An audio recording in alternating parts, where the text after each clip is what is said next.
Indians travel east to Boston, where they get a look at Terry Francona's old club, the Red Sox. Boston has been a disappointment this year.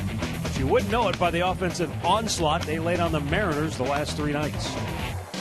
The Indians may have the perfect tonic to limit that attack, sending a red-hot Danny Salazar to the mound at Fenway Park. Next on Sports Time Ohio.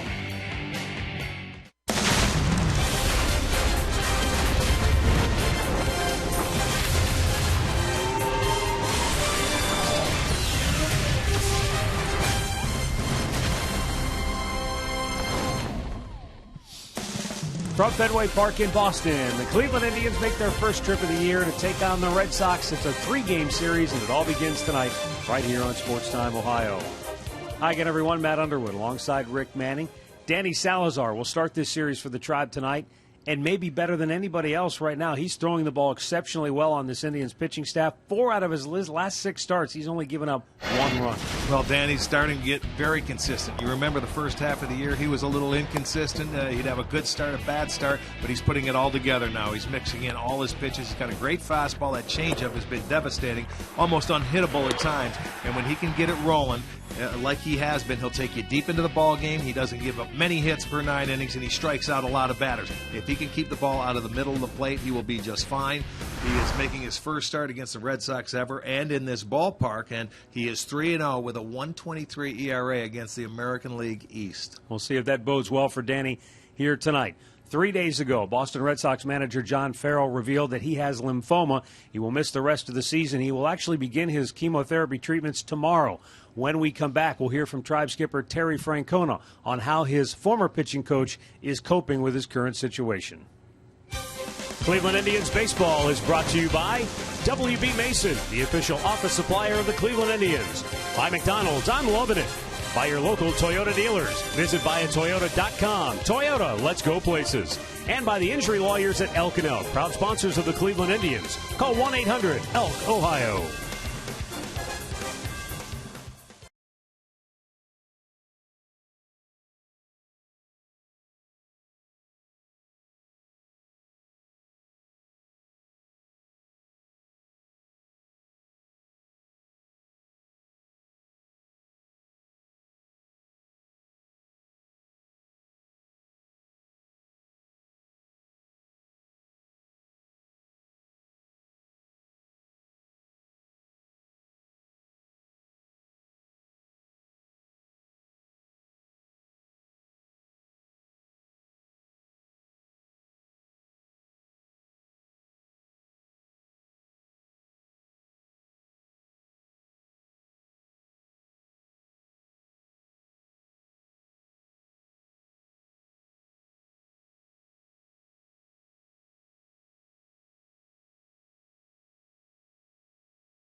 Getting ready for baseball tonight, Indians and the Red Sox. Walking into the ballpark this afternoon, Rick and I had a chance to bump into John Farrell, our old buddy, who's now the manager here in Boston. Unfortunately, John got some bad news recently, but there is a silver lining. There is good news. The lymphoma that was found when he had his hernia surgery last week was stage 1, so it's highly curable. It's localized. He begins treatment tomorrow. With more on this story, we go down to Andre Knott. Well, in baseball perspective, usually for us guys is a win or a loss every night, right? You come back to the ballpark and you worry about getting the win the next day. For both John Farrell and Terry Francona, perspective of life has come true over the last few days. Here's John Farrell talking about the shock of finding out that he had lymphoma. It's been a shocker, but I take a step back and I'm extremely, extremely fortunate to be able to have caught this at this stage. I don't know if I can help. I really don't. But he's one of my very best friends in the whole world. And since we're here, the only thing I know I can do is be his friend. And so I intend to do that. And, maybe I end up getting away like I usually do with him. But maybe I can make him laugh, or if not, at least he knows I'll be there. And John Farrell will begin his chemotherapy treatments tomorrow, and that's why Terry Francona alluded to the fact he's going to be with him. Yeah, and the one thing that we took away from talking to John today, he feels like he's in a pretty good place right now. He knows there's a long road ahead. You look at about 3 months from when he starts his treatment, and hopefully everything's going to be fine. And today I was surprised how good he looked, and I know it's going to be a tough road, but we certainly all wish him the best. We do indeed. And obviously he's in great hands with the doctors that he has surrounding him here in Boston. Danny Salazar is on the hill for the Tribe here tonight as the Indians and Red Sox renew their rivalry for the first time in 2015. The first pitch is next.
Your Northern Ohio Honda dealers. By the Cleveland Clinic. Call for an appointment today.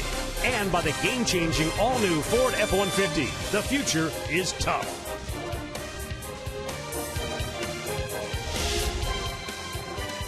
Time now to take a look at tonight's starting lineups for Terry Francona and the Tribe.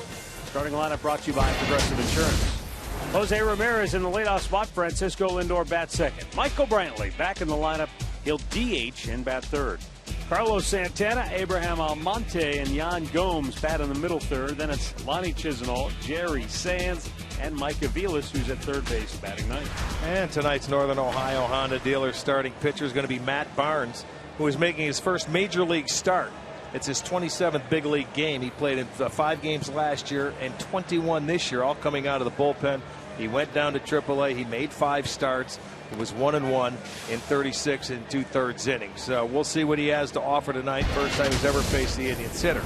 Now the defense set up behind him looks like this. Ramirez is in left. Betts in center. Bradley Jr. over in right. Sandoval at third. Bogarts at short. Holt is at second. Shaw is at first.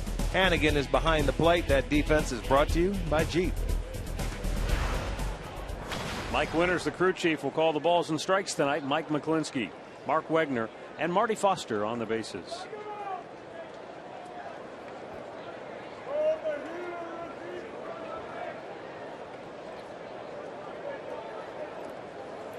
Ready to go, and the first pitch of the night is outside, ball 1.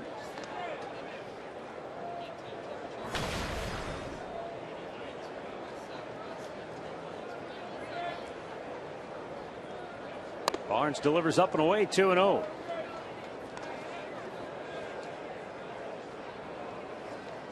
Ramirez coming off a series he'd most likely wish to forget. Hitless in Minnesota. There's ball 3. 0 for his last 15 overall. He had been really a nice igniter at the top of the lineup before that slump in Minnesota. Well, you're going to find some teams that have your number and they find a way to pitch you, and you're going to have to make adjustments. He wasn't able to do that in Minnesota.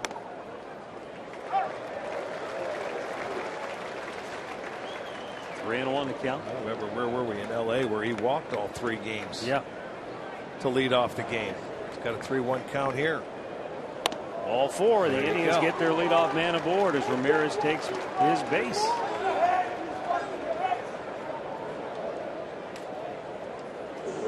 Francisco Lindor red hot.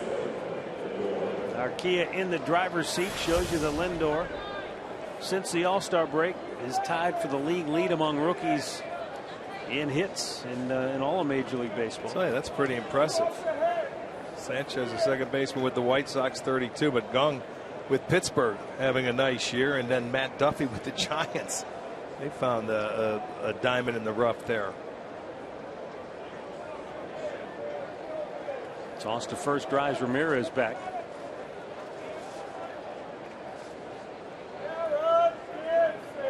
Matt Barnes was the 19th overall pick in 2011. That was the pick that the Red Sox had because of Victor Martinez signing in the offseason that year with the Detroit Tigers. Supplemental pick.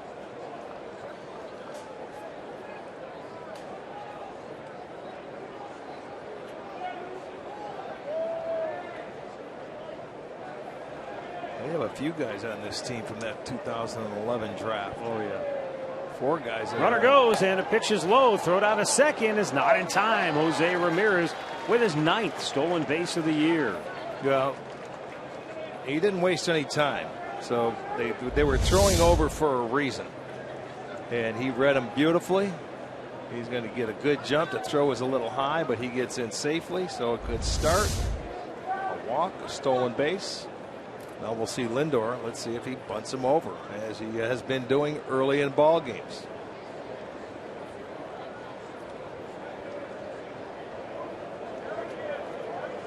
He tries to bunt it. It's back foul. I was just about to say before he got into the windup there, would you make him throw a strike first? Yes, absolutely. And he bunted a ball. That ball was up and away.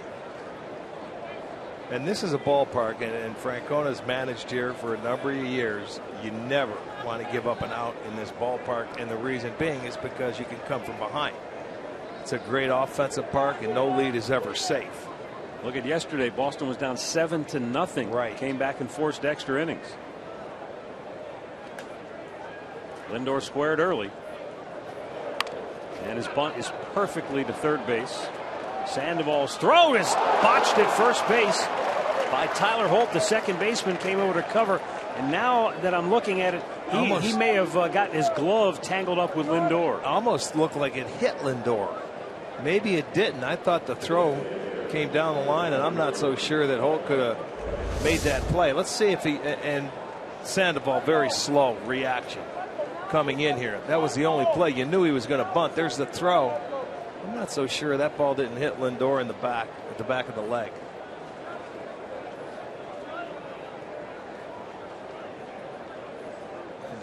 That ball just goes straight down. So I want to see what they give him there.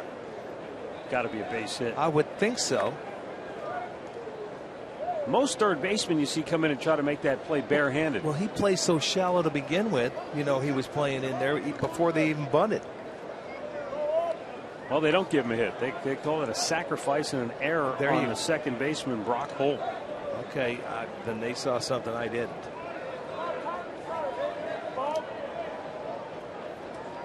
Now, Michael Brantley in his first at bat back after missing the series in Minnesota.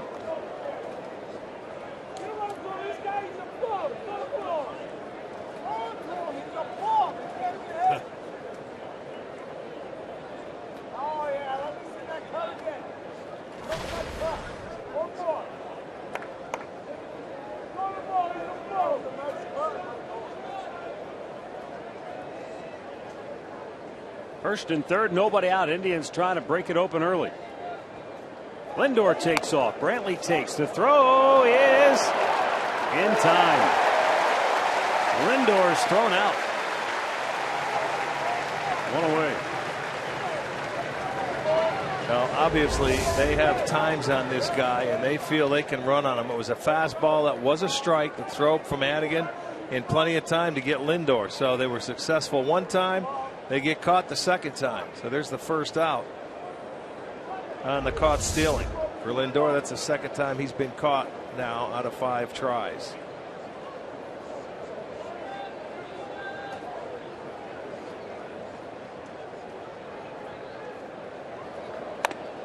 In tight, he missed. But you can see they want to be aggressive. They want to take it to him. It's a little surprising, though, because this guy's having a tough time throwing strikes that you run early like that. And Brantley, very patient hitter at the plate.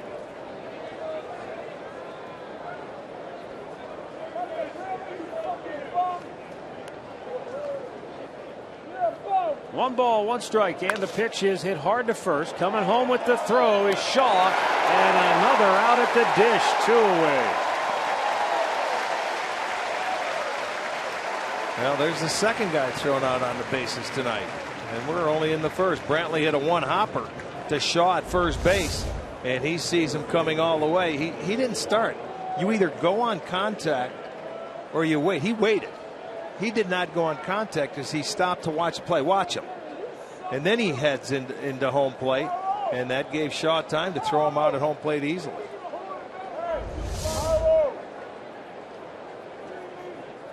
So with 2 down, Carlos Santana, the batter, with a runner at first. What looked like a promising beginning has fizzled in a hurry.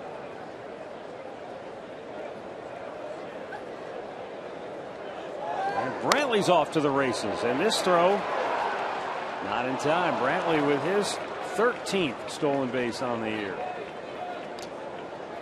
Track meet. We're at a track meet tonight. Brantley off on the very first pitch. It's out of the strike zone. You can see him put his head down and just does get the hand in there.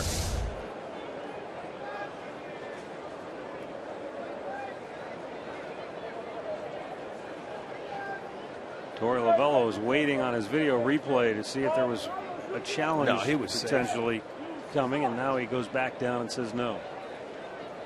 Old buddy Carl Willis, the pitching coach here in Boston, flanking Torey Lovullo in the Red Sox dugout.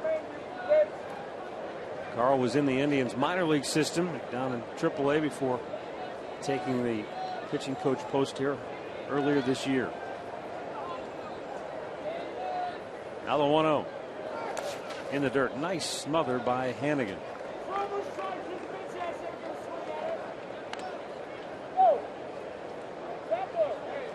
Santana, a dozen homers on the year, 21 doubles. And he's been the Indians' best at driving in runs with 2 outs. Well, it wouldn't surprise me if he walks, because right now Barnes is struggling. He's thrown 8 balls and 5 strikes.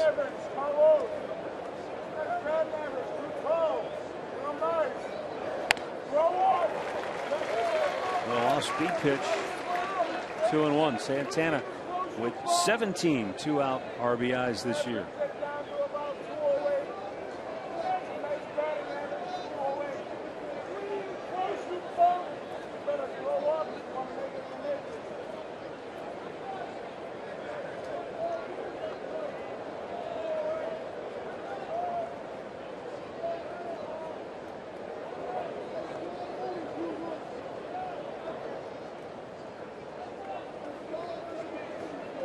Now Hannigan goes out to talk to Barnes.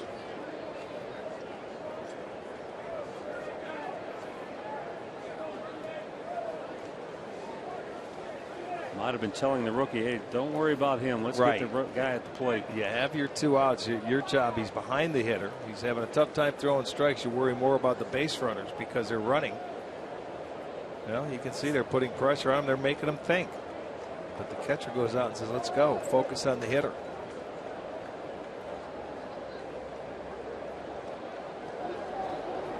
Upstairs, 3-1. Abraham Almonte would be next.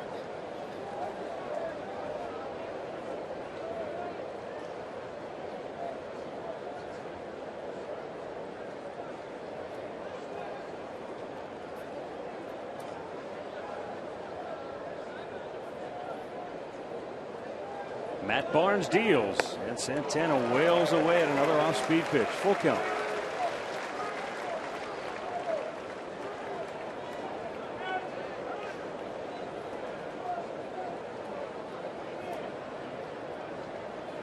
Got him to swing and miss at a changeup and a breaking ball in this at bat.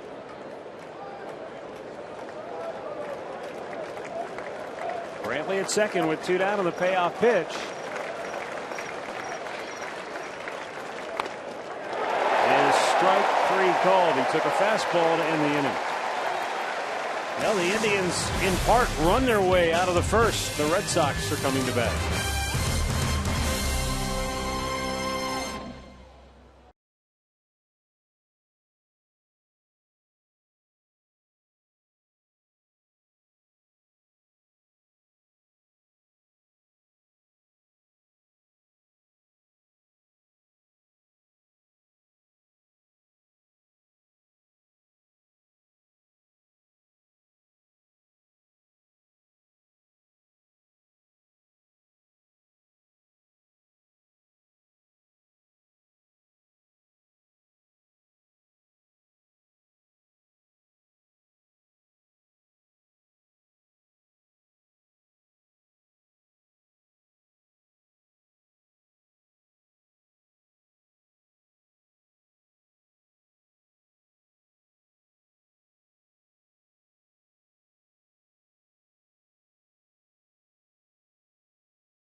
Acting manager Torey Lovullo's lineup is brought to you by Toyota.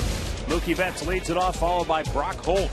Xander Bogaerts hits third. David Ortiz, Hanley Ramirez, and Pablo Sandoval occupy the middle. Travis Shaw, Ryan Hannigan, Jackie Bradley round it out.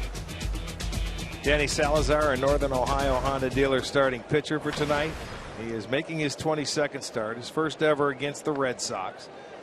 As I mentioned, he's pitched very well against the East, a 3-0 record, a 1.23 ERA. On the road, he is 5-4, and his last 6 starts have been very good and very consistent. Pitch is ball 1 from Danny Salazar.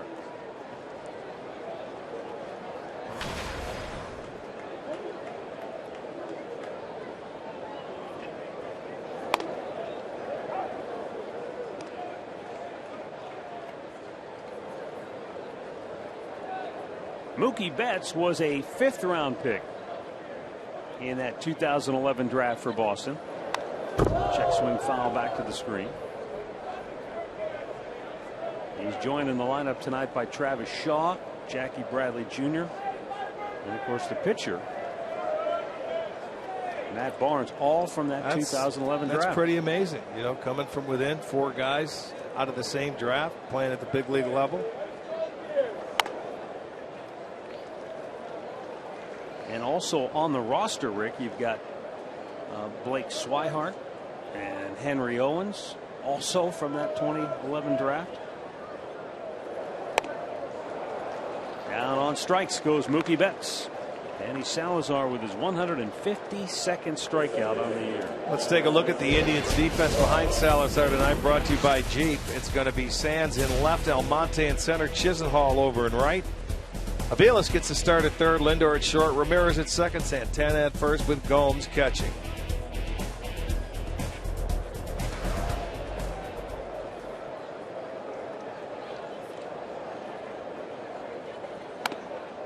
Pitch is outside, ball 1. Brock Holt. Holt's one of those guys who can literally play anywhere on the field. Right now he's playing second base with Dustin Pedroia out. But he can play short. He can play first. He can also play any spot in the outfield. Yeah, I don't know if he can play third. I would assume he can play third as well. I mean,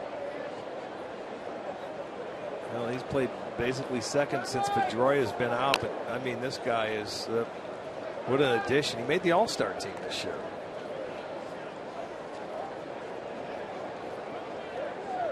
I remember seeing him last year for the first time. He played a couple of different positions, and he played well every position that we saw him in.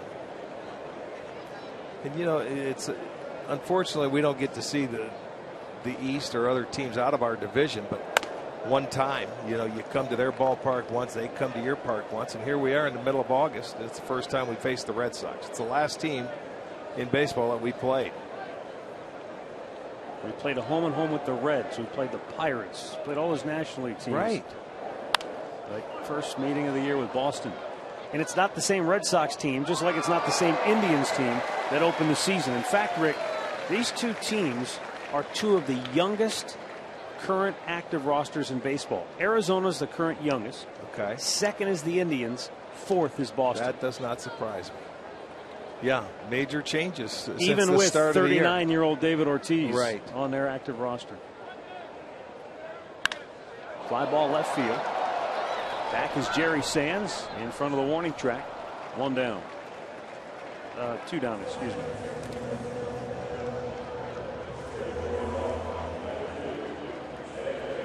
Arizona Diamondbacks just a little younger overall than the current roster of the Cleveland Indians, whose average age is under 28 across the board. So these are two clubs that obviously Boston has a much different payroll situation than the Indians. So you don't expect them to open next year with a really young club. But for Cleveland, not that they're not going to make moves in the offseason, but very well could still go to spring training next year with one of the youngest teams in baseball. How about the piece of his bat flying off? The barrel there. Looked like maybe a quarter of it, huh? Yeah, I mean just a sliver. Not much. You can see it right there. It's a healthy sliver, though. Yeah. You could do some damage with that. Yeah. Had to be off the end, huh? Right off the end of the bat. And there it goes. The sliver flies to the third base side.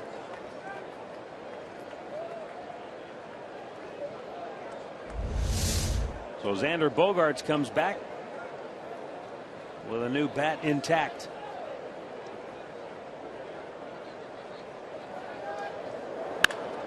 Hard hit ground ball to his counterpart. Francisco Lindor throws him out. Red Sox go 1-2-3, and we are scoreless after 1 in Boston.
It was a hot one here today in Boston.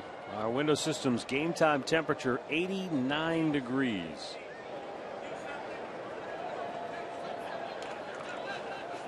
Abraham Almonte to lead it off for Cleveland.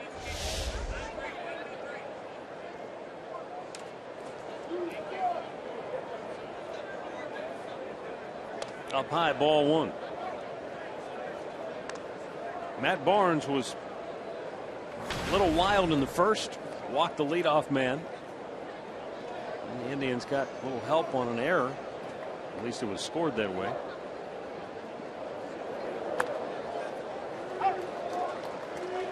And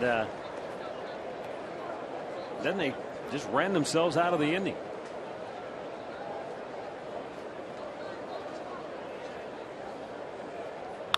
Almonte puts a jolt into one at deep right field. Back is Bradley, just shy of the warning track. Makes the grab, one away. Well, a totally different right field here compared to the left field side as it bellies out. So you got to give it a pretty good poke to get it out of here and into the bullpens.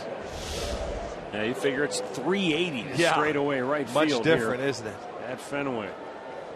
Our keys to the game brought to you by Wayside Furniture. Take a lead into the late innings. And for Salazar, keep it down. Yeah, keep it down or just keep it out of the middle of the plate and keep it in the ballpark.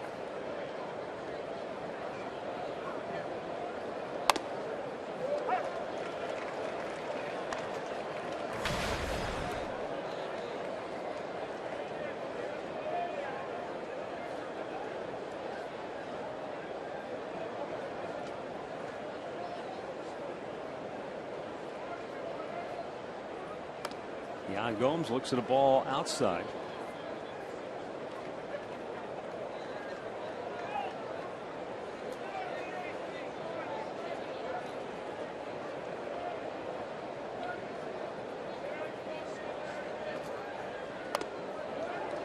Red Sox starter Matt Barnes grew up in Bethel, Connecticut. He was a Yankees fan. Yeah, that's why the rivalry's up here. There are Yankees fans around this area.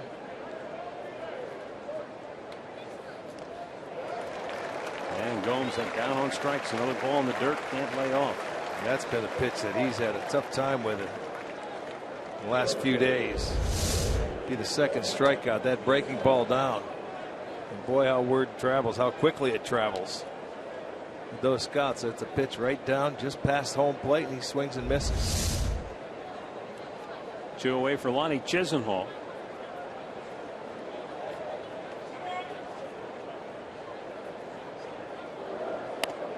Barnes pitched at the University of Connecticut on a baseball scholarship. Also pitched for Team USA while he was a Husky. Set the school record with strikeouts. And pitched into their first ever NCAA Super Regional 4 years ago.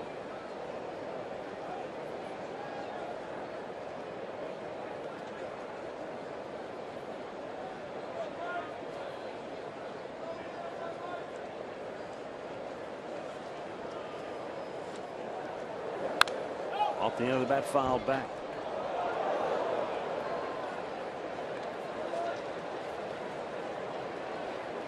This is his first major league start for Matt Barnes. His first game, though, his debut was last September.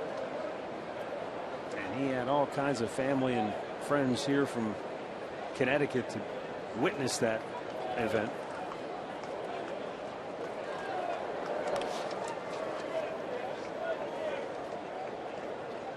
Well, with the disabled list that they have and the pitchers on the DL, you know, they've got to find someone to get in there and start. They sent him down. He made 5 starts down in AAA, trying to stretch him out.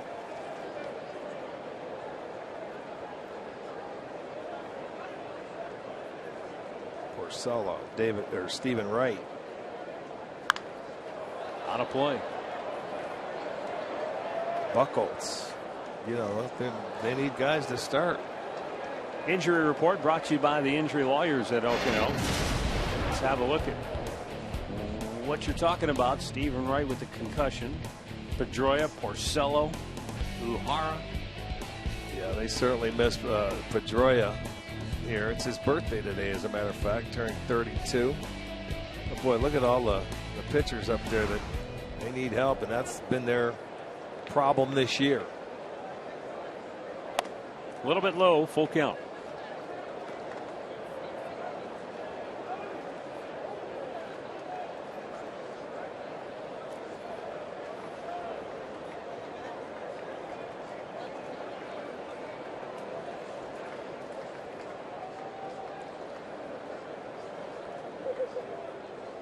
And a payoff pitch from Barnes.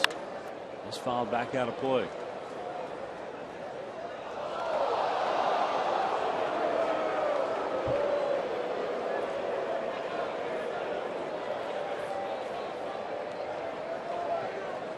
Chisenhall went 4 for 8 against the Twins.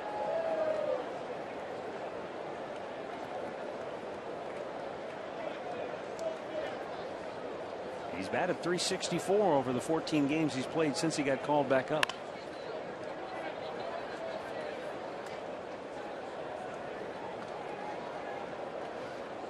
And defensively, he's really done a nice job in right field for a position he's never played before. Right, he looks pretty comfortable, to be honest with you.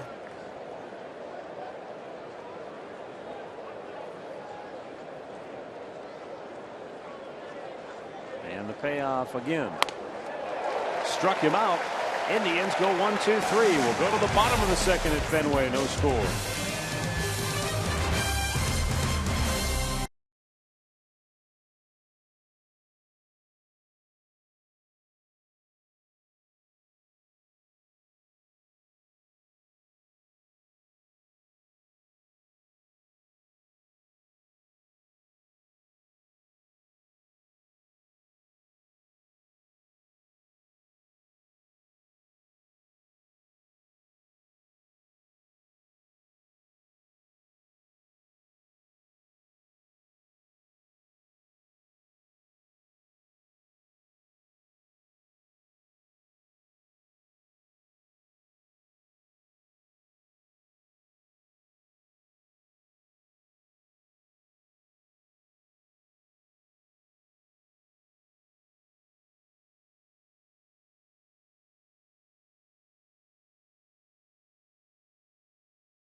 ...2015 with the MLB.com at bat on your smartphone or tablet.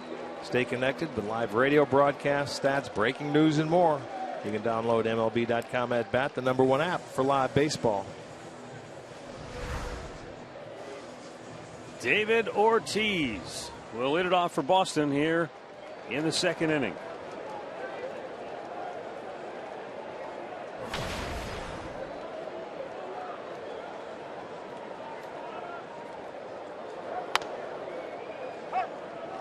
Ortiz takes a strike. I think Ortiz just trying to pick one up and see where his slot he's throwing from. Comes back with a nice little breaking ball. Santana will go himself. One away. Let's go down to Andre Knott, who has more on Danny Salazar facing this Red Sox ball club for the first time. Yes, it's exciting for him. He said growing up in Dominican, the two teams that he always saw were the Yankees and Red Sox. Never had faced either one until last week when he went up against the Yankees. He says he's got a great deal of respect for both ball clubs because of how he was raised. The other thing about him, he's in the best stretch really he's had of his career, pitching-wise, is he's at six straight quality starts in a row.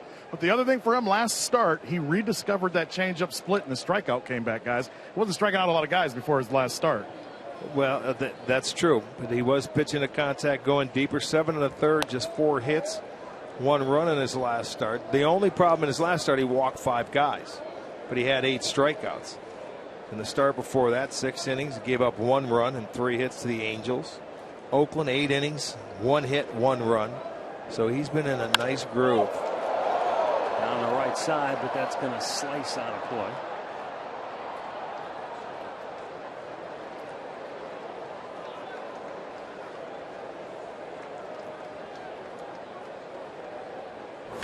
Hanley Ramirez fouled a ball off his left foot 2 weeks ago Friday and is now back in the lineup for the first time.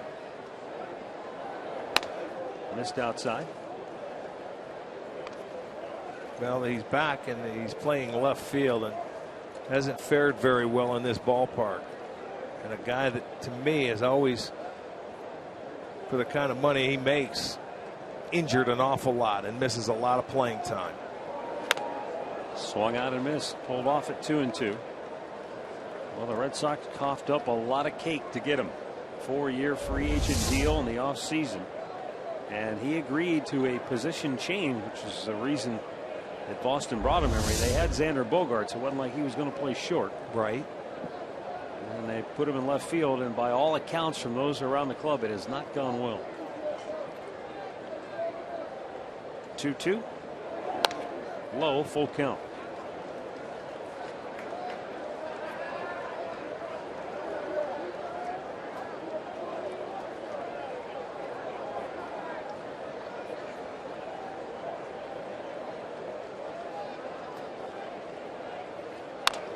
Kind of half swing, checked it, and fouled just off, spoiled it. Cracked his bat.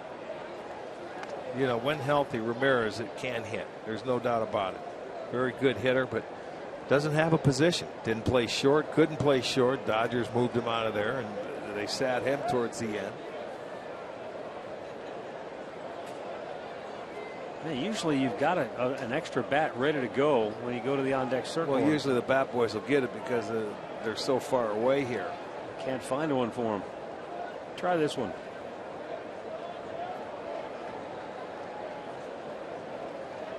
I know the bat boys like when we're in Oakland, which is so far away, you know, similar to this with the dugouts that is so far away from home plate. When you bring that one batter, whoever's hitting in the inning, they'll have another one sitting right there that he has on hand. So obviously that didn't happen. He has one now. Rounded towards short. Aviles cuts in front, throws him out. 2 down.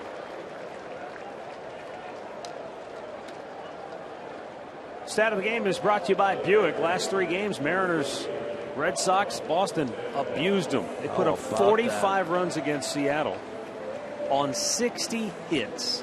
They hit 9 homers. They went 22 out of 46 with runners in scoring position. Well, that's some kind of series. That one game, 22-10. That was against Felix Hernandez, and they batted around 3 different times in that ball game. And according to Elias, the last time a Red Sox team batted around in 3 different innings of the same game was 1986. Okay. That was their year, World Series year. Went to the World Series. Sure. Well, this team's not going to the World Series, but it does show you that on any given day, they've got the kind of offense that can put a hurting on you, because that was against Felix Hernandez, mind you.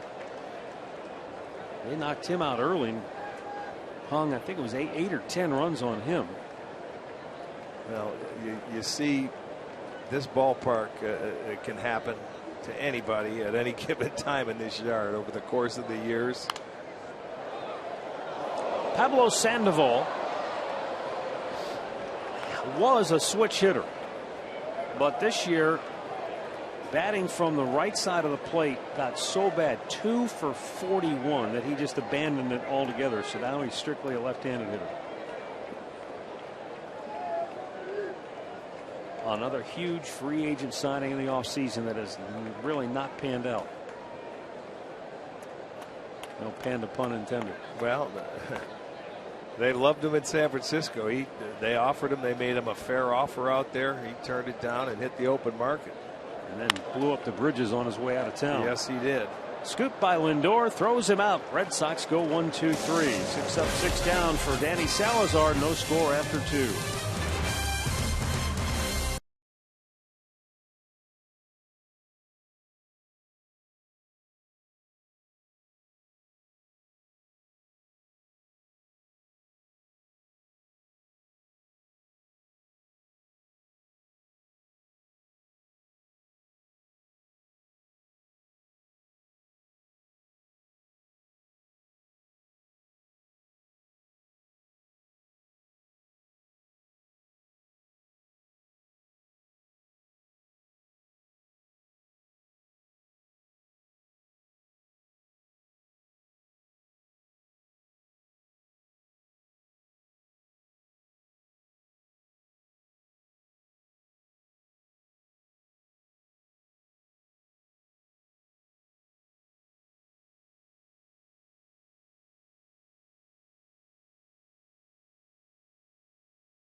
Wednesday, August 26th, the Indians will host the Brewers.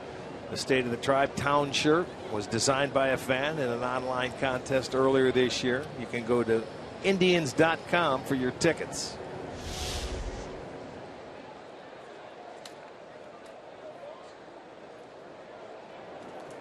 Jerry Sands, Mike Aviles, and Jose Ramirez for the Tribe here in the 3rd inning.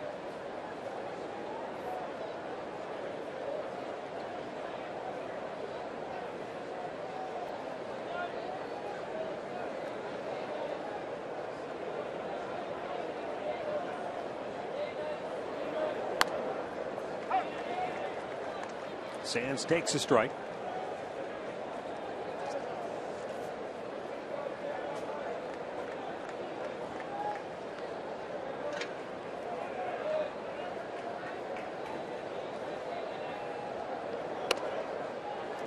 Boy, just did catch the outside corner and quickly in the hole. 0-2. Let's see, did this catch the outside corner? I don't know. Our Nissan pitch tracker? Yeah, I don't think so. Well, that's a tough angle. That's a little different than normal ballparks. It's hard here for us. We sit up pretty high in this ballpark. Now that looked like it was outside though, because you could see that the catcher was set up away. Now the 1-2. He's going back out there. Why wouldn't you?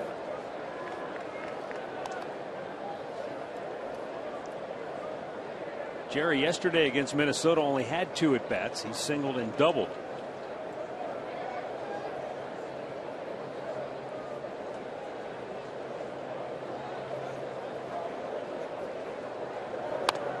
And that time he did paint the outside edge, so he kept going out there. 4th strikeout for Matt Barnes. 3 consecutive. Mike Aviles coming up, batting 9th, but he's at 3rd base tonight. Giovanni Urshela out of the lineup. Let's go down to Andre. Is this just a simple day off for Urshela, or is he nursing a little injury? He's nursing a little bit of an injury. His right throwing shoulder has been barking at him last few days. see the last 2 throws he had in Minnesota yesterday really were bothering him. He heard it originally in Milwaukee. He was doing some work with the trainers for a couple days, and it started going away. But as a young guy, he didn't feel it anymore. He stopped doing the workouts, and it started barking on him yesterday. So I think he'll be doing those workouts again, guys. Yeah, no question about it. Is that just a day off or a day-to-day situation? It's a day off. It's probably a day-to-day situation. The other thing we have to remember, Gio hasn't played a lot of games over the last year or so because of injury, so I think that could be part of it too. Yeah. Just a lot of wear and tear as well. Good point. Mike Aviles takes a strike. You forget, Rick, when you're a minor leaguer, young kid, you don't play 162. You play, what, about 130? 40. 140? 140 games. Yeah, you play about 25 less, I think. But, you know, it's a little different. It's a little more intense up here at this level. The game's a little faster. Right at Brock Holt, the second baseman for Boston, throws out Aviles 2 down.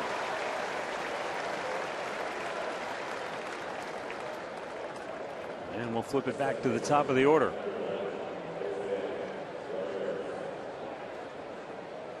Well, Barnes has settled in since that odd beginning to the game where he had to walk and the botched sacrifice. Well, you figure like most youngsters that he's getting his first major league start, a little nervous, maybe overthrowing. He walked, he was wild, and the Indians ran themselves out of an inning. They had 2 stolen bases and 1 caught stealing in the inning, and then a fielder's choice. So he had a guy thrown out at second, a guy thrown out at home, and he was able to get out of that inning where it was 1st and 3rd and nobody out.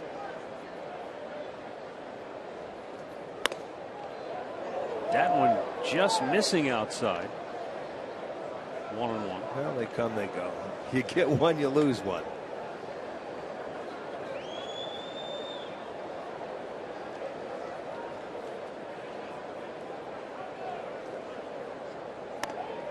That one did.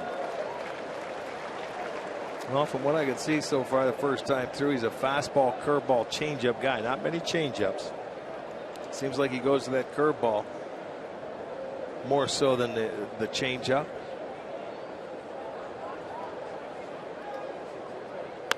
And Barnes blew it by him to end the inning. 95-mile-an-hour fastball for his 5th strikeout already.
Later in the game for Miller Time, brought to you by Miller Lite.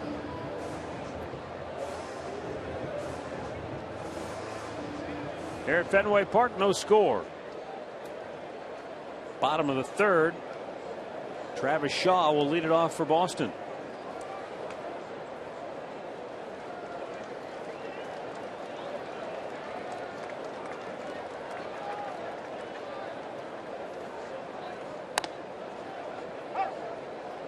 Indians fans, of course, would probably remember Travis's dad, Jeff Shaw, who pitched for the Indians. Oh, yeah. Back in the 80s, early 90s. I've lost track of the years there. What was it? Was it the early 90s? Yes. I believe so.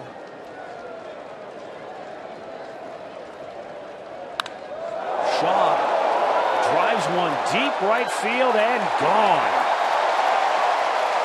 And at 6'4", 2.25", he can definitely hit him a long way. That's his 5th home run since being called up by Boston, and this just his 21st game. Yeah, and I'll tell you what, he has great power, and he displayed it right there. It looked like it was a slide or a hanger that he knocked out of here. For Shaw, that's just his 55th at bat and his 5th home run. Watch that. Breaking ball down and into his nitro zone. Well, Boston will take an early 1-0 lead.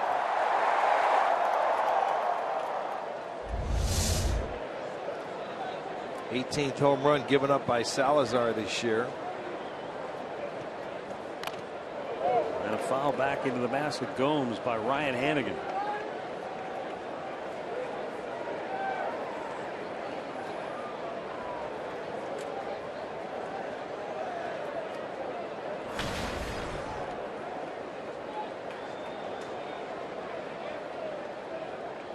Shaw's got that classic left-handed power stroke.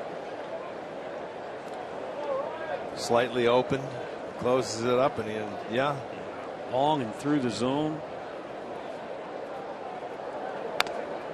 Strike called, 1-2 the count.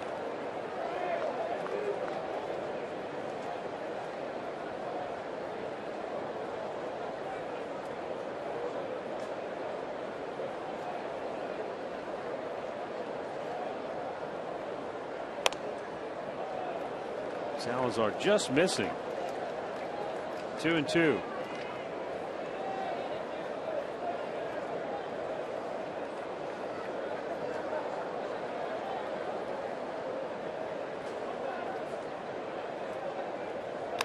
Struck him out. Second K for Salazar, 1 down here in the 3rd. Second strikeout for Danny. Look at this swing. Boy, that was a changeup. That didn't look like a slider. That looked like it was a changeup down. But you can see him get that foot down, and boy, the swing comes through. So he stayed back on that pitch nicely. Jackie Bradley Jr., left-handed hitter, batting 9th.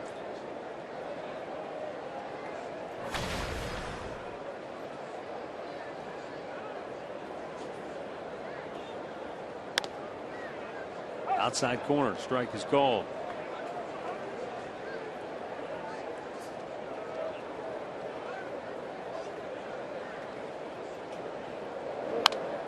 Fouled back.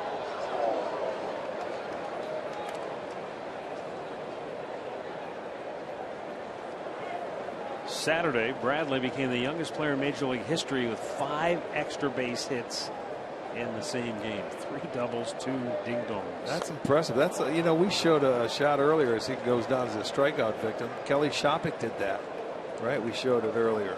3 doubles, 2 dingers. Boy, oh boy, what a day! 5 extra base hits. That's the home run. Double. How about the inside out off the wall? That wall is not that far away, and then the center field. Then this one's got a lead, doesn't it? Boy, that's an afternoon to remember.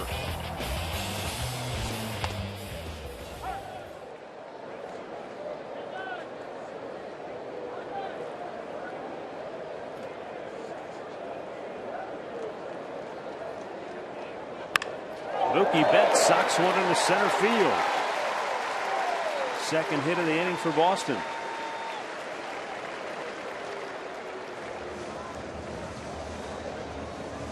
Well, enjoy Sugardale Dollar Dogs, $2 Miller Lite pregame and postgame fireworks show. Friday, August 28th. The Indians are going to face Mike Trout and the Angels. Just go to Indians.com and get your tickets.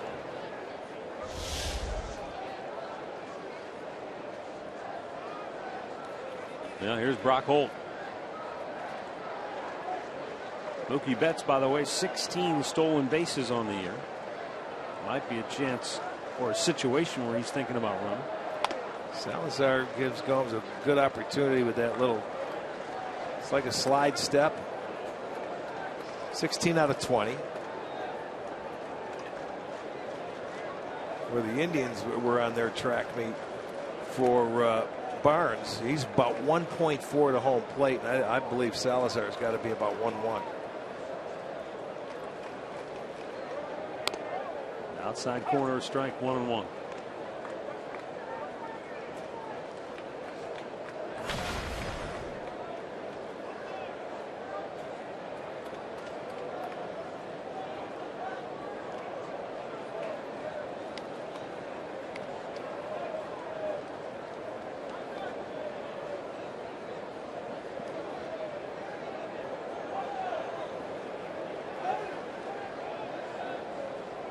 Look at that. That's a list of the positions he has played this year, the number of games. And of course, the bulk coming at second base because of Pedroia on the DL. But this is an everyday player that's not going to play one spot. He's going to play all over the field for you. There's Dustin Pedroia, There who's he is. still hoping to be back on the field soon. Well, he's one guy, you know, when he's sitting watching a game, it drives you nuts. Holt chops it to second. Ramirez will go to first, and the inning is over. The son of a former Indian, Travis Shaw, goes deep, and the Red Sox lead it 1-0.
One nothing. The Red Sox lead it as we head to the fourth inning. Francisco Lindor, Michael Brantley, and Carlos Santana due for the Tribe.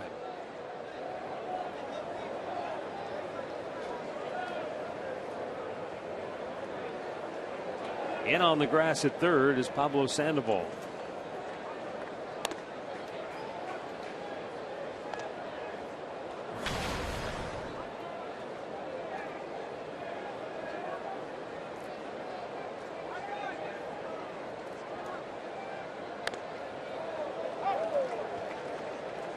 One and one.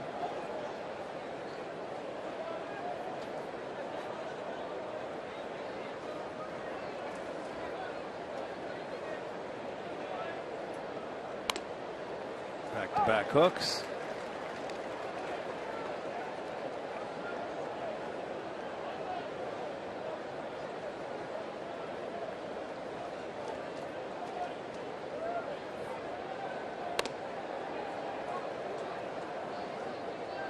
Two and two.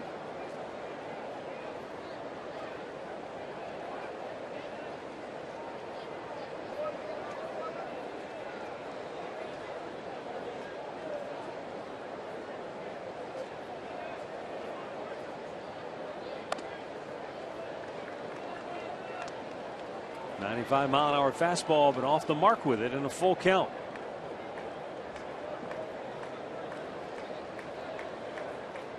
See if he challenges here or if he goes to a changeup.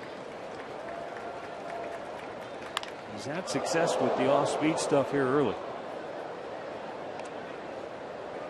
Came back with the fastball away, maybe a little bit off the plate, but Lindor fouls it off.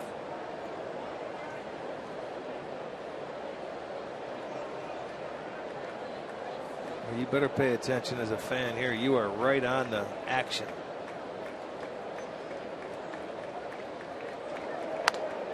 And Lindor out looking at a 95-mile-an-hour heater. That's 6 strikeouts now for Barnes. Holy smokes. You go back to the first inning, it's 1st and 3rd. Brantley taken all the way. Lindor is thrown out. Now there's 1 out, and then the next pitch, grounded to first base. Ramirez sort of laid back, didn't go on contact, 2 outs. And then he gets the 3rd out on a called strikeout. That was their opportunity to score. And after that point, he has settled in. He now has 6 punch outs. And it was the leadoff walk, and that was it.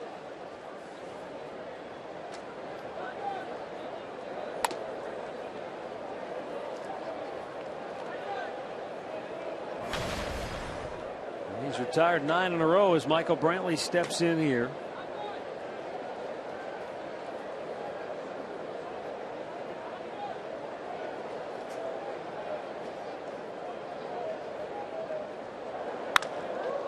Rocketed into right field. And it went up into the seats. It'll be a double for Brantley. Well, their first hit tonight. And I think that thing hit chalk. Boy, it came awfully close, but double for Michael Brantley, number 36. Let's see where this ball hits. He tried to go inside with a heater, and boy, he's ready for it. He turned on it in a hurry. Watch this ball right on the chalk and goes into the seats.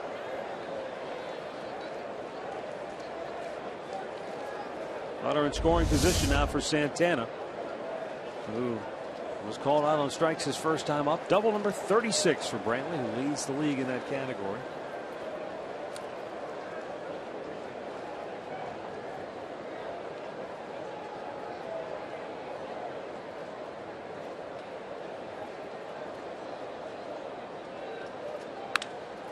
Santana with a liner to right field. It's going to drop for hit. Nicely played, though, by Bradley.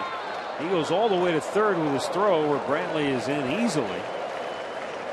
But now Indians at the corners with 1 out. Well, he continued. I'll tell you, Bradley came and made a nice play. He short hopped it. He continued to come in. He was going to try and catch it. It was a curveball. Santana stayed back on it nicely and gets a short hop, but then he tries to go all the way to third base after Michael takes off, and he gets into third easily. So now again, runners on the corner, just 1 out.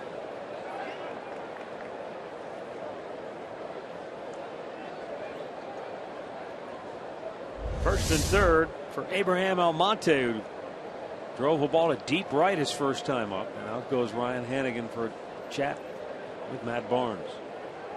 Maybe time to send out a happy birthday wish to Mark Tuig, longtime season ticket holder. Mark, happy birthday to you. Torey Lovullo managing the Red Sox in John Farrell's absence. They've been friends a long time, and Torey said the best part about my day right now is walking in and seeing John, seeing him smile and laugh. Having him around right now is really good for all of us, says Lovullo.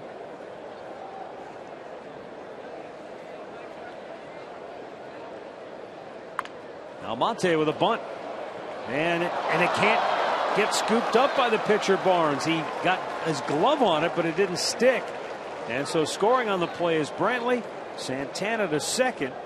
The Indians tie the game, and there's still only 1 out with 2 men on base now. That's really a nice bunt by Almonte. He took it with him, and you get it past the pitcher is the key, because they're holding him on at first base, and he actually kills the ball. Barnes does. He gets his glove on it and it stops it. So at second base, Holt wouldn't have had a chance. He might have had a chance had Barnes not touched it, but really a nice heads up play right there to get the run in. Shortest RBI single Almonte maybe has ever had. Well, that's a thing of beauty right there. It ties the game up. And here's Yan Gomes. You might be able to bunt on these guys all day.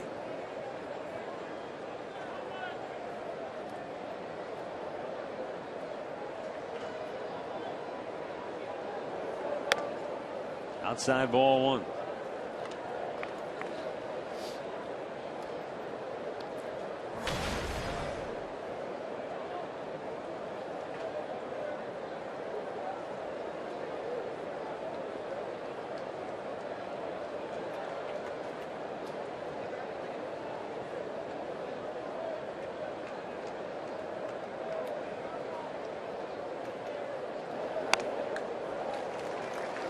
Swing and a miss, evens the count of 1-1.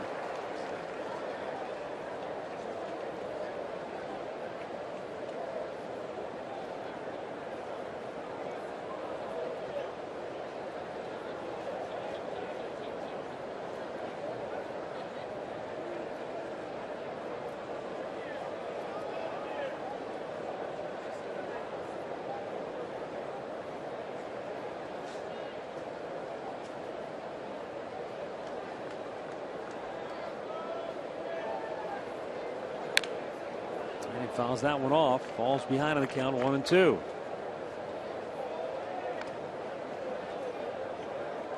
Rick, is there anything you see in particular with Gomes as to why he just seems to be kind of caught in between? If it's a fastball, he seems to be late. If it's a breaking ball, he seems to chase. Yeah, I just think he's not patient. He doesn't want to take it walks.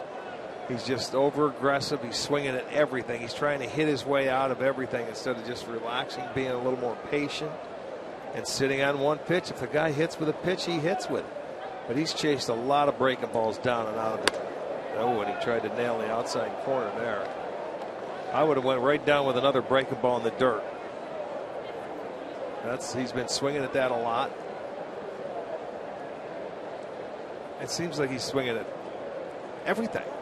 Whether it's fastball, breaking ball, even if you get to 2 strikes. It's almost like there's no reason to throw him a strike. I can see when you get to 2 strikes, you have to protect and you want to do something, but he's just, I think, a little over anxious.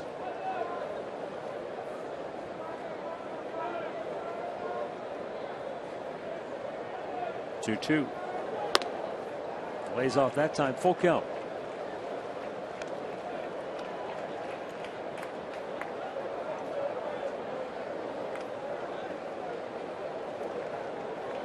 Chisenhall waiting on deck. Indians with 3 consecutive hits here in the 4th after Lindor struck out to start the inning. They've tied the game. Can they take the lead?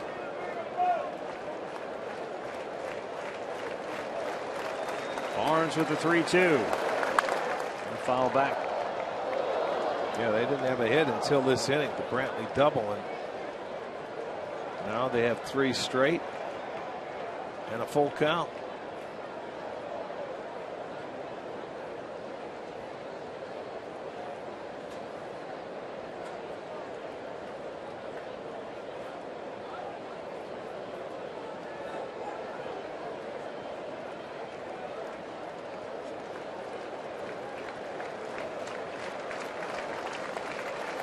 Again, Barnes with a payoff pitch. Outside, that time Gomes laid off. A little more plate discipline this time. And the walk loads the bases with 1 out. Well, 3-2, that's what I'm talking about. Normally he'd be swinging at this, but he was patient enough to take it. Ball 4, take your walks. He does keep the line moving. He did. Give Chisenhall an opportunity. Carl Willis is going to go out to the mound and have a talk with his pitcher. Now the only question is can a guy from Bethel, Connecticut understand a guy from North Carolina? Join Blue Jackets head coach Todd Richards, Jim Tressel, and Terry Francona at the Positive Coaching Alliance Breakfast with the Coaches. The panel will discuss challenges of coaching, their influences and experiences that have made them successful. Call 440-670-3580 for ticket information. So bases loaded, 1 out, and Lonnie Chisenhall will be the batter. Lonnie down on strikes his first time up.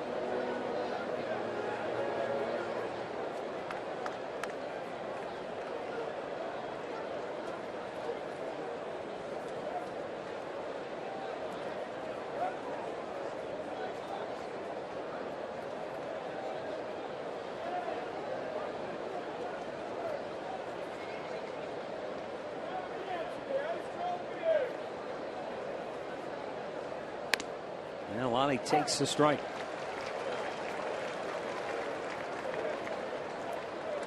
Well, the Indians, this has been a situation for them. They've had their issues this year. Since the All-Star break, they were just 3 for 22 with bases loaded situation. 11 times they have left him out there. What a free opportunity here for Chisenhall.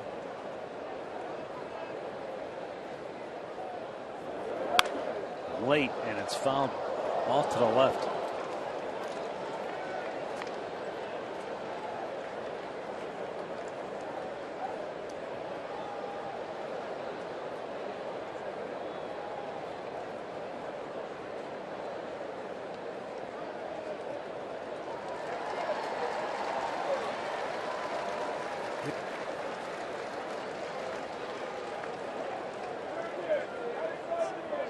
Jerry Sands waiting on deck. Chisenhall behind in the count, 0-2.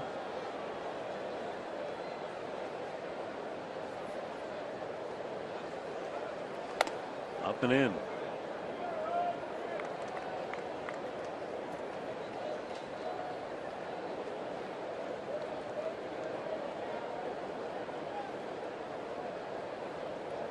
It's always an interesting situation. He's thrown 2 fastballs, and Lonnie's been late on both of them. Then he went up and in, just a show pitch. Does he stay with the heater? Or does he try to trick him with a breaking ball or change him it? I would stay with the heater. Shot for the outside corner and missed. No chase by Lonnie. 2-2 now. Been all heat so far in the at bat.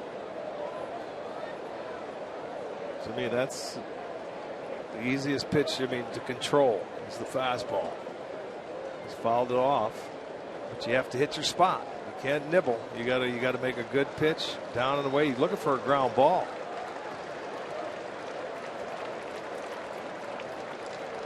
And the 2-2. Another fastball. Another foul ball to the left. The danger, I suppose, if you're a pitcher, if you try to trick him with a breaking ball, you're speeding up his bat, and if you hang it, then you're doing him a favor. That's what I'm talking. That one was center cut. Because of 2 strikes. That one was right down the middle, and he was really tardy on it. You will speed up his bat. You have to make a good breaking ball. If you throw him one, you have to bounce it to see if he swings, but you don't throw one for a strike. But does he want to go to 3-2? See that? Lonnie lines one to deep left field. That's going to be misplayed. It's off the monster. Scoring is Santana. Almonte on his heels scores 2. Into third goes Yan Gomes. And it's a 2-run double for Lonnie Chisenhall as Hanley Ramirez kind of lost track of where he was on the warning track. And the Indians take advantage. Their first lead of the ball game. Well, here you go. He leaves him, hangs him a breaking ball, and what happens? He smokes it over the head of Ramirez. It was not played very well in left, but it's going to go as a double. He got backpedaling, and he couldn't handle a ball. It ricochets off the wall, so it turns out good for the Indians. 2-run double, and they take a 3-1 lead. That's the thing you worry about out there, is that monster. It's so close. Left-handers can play pepper with that wall.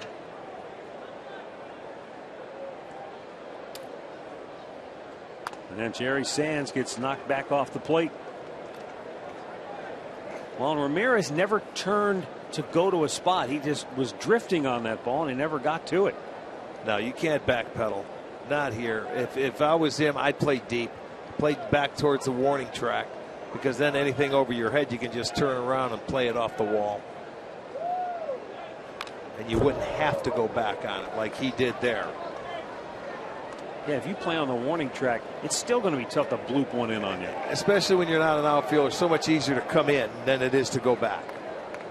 Yeah, and you use that monster as your friend.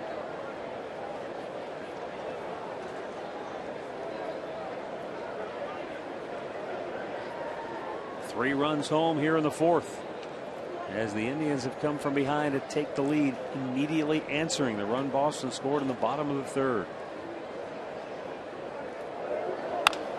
Stands with a bouncer to first base. Shaw looked home, but he'll take the out at first, and another run scores as Gomes slides head first into home plate. And a 4-run fourth for Cleveland has them in front now 4-1. Jerry Sands picks up RBI number 12 on the year. Well, you could go on contact there because the infield was back. So they were given the out, so you take it and you put the ball on the ground, you get yourself an RBI. So now they have a big inning. And now Mike Aviles looking for a 2-out RBI hit to plate Chisenhall, who's now down at third.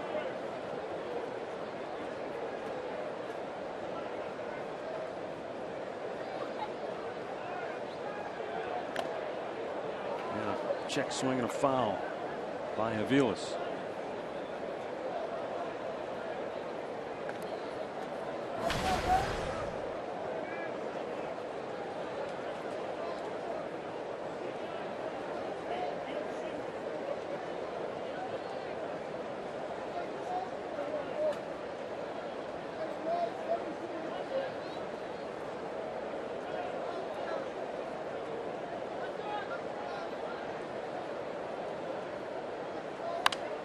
Back out of play.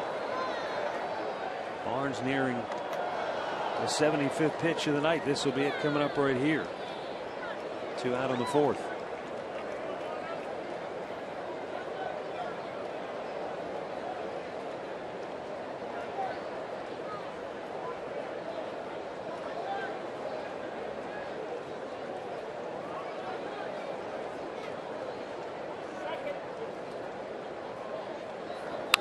And Aviles smokes it into left field for a 2-out RBI single, plating Lonnie Chisenhall.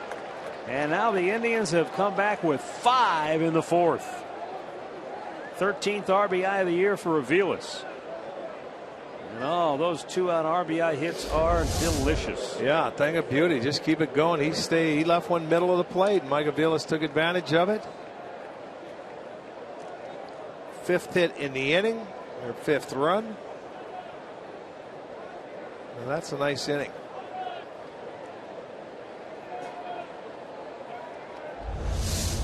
They got the first hit of the ball game, and then the floodgates just opened up. And the 9th man to bat in the inning is Jose Ramirez.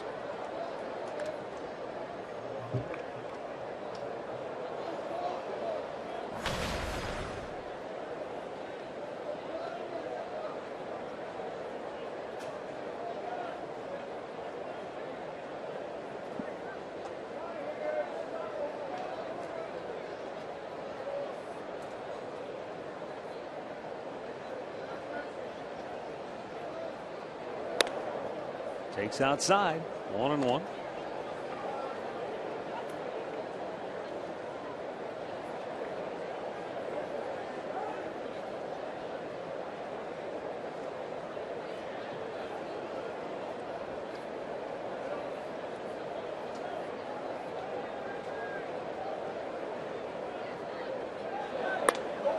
Strike to the outside corner.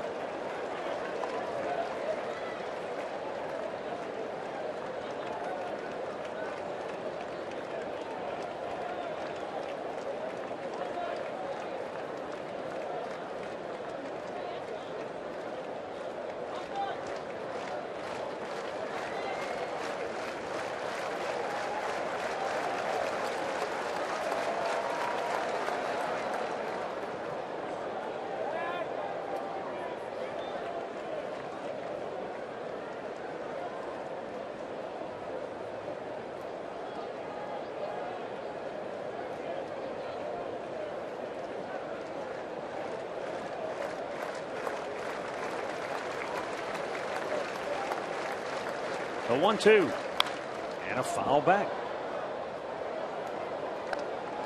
Boy, this has been a long inning for Barnes. Started out with a strikeout.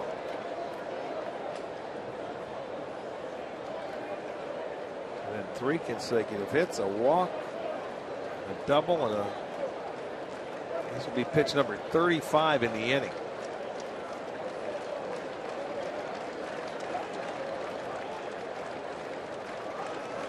The 1-2. Foul back. So I've got a question for you. Yeah. What is your definition of batting around? 9 hitters going to the plate. That's what I always thought it was. But there's a lot of people who say batting around is the 10th man. When you truly come all the way around, it's the 10th man has to come to the plate. Okay. To each their own. You know, there's a lot. They batted around. Everybody hit in the inning is the way I look at it. The Indians do send 9 men to the plate. There's no disputing that. And they score 5 times for the 8th time this season.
The Indians now with a 5-1 lead.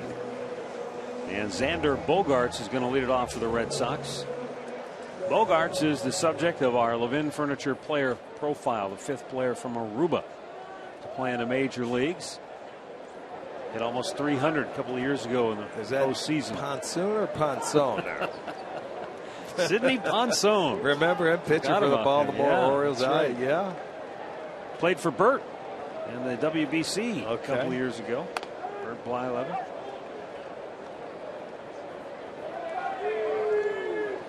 I want to get back to this conversation about batting around. Yeah, that's interesting. The Wall Street Journal, not exactly a sports publication, but they had an interesting story that brought up the question, what is batting around?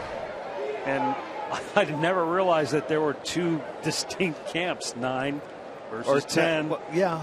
And they asked a lot of different people. The Elias Sports Bureau, which is MLB's official statistician, they say 9 or more batters. So 9, is, they say, is batting around. Stats LLC, which we use here on Sports Time Ohio, they say 9 or more complete plate appearances constitutes batting around. Okay. That's what I always thought. 9. You know, everybody's hitting in the inning, so you bat it around. There's a bouncer up the middle, cut off by Ramirez. Off balance throw on the money to retire the speedy Bogaerts for out number 1. It's a good play by Ramirez. He makes that play well. He's got very good range out there after watching him play for a couple of weeks, and he can throw on the run from either side. And he makes a nice, accurate throw. Now to bring this whole thing around, our guys at Stats LLC. Yeah. I got to make sure what year this article was. This from this year or last year? Okay, so this is this year. So they went back and looked at last year. All right, last year a team completed 9 plate appearances in an inning 532 times. 10 batters went to the plate in the same inning only 226 times. So batting half the time around, and if you say 10, it's half the time. Yeah, I got you. It would be half the time. Well, it all depends. I mean, that's like splitting hairs right there.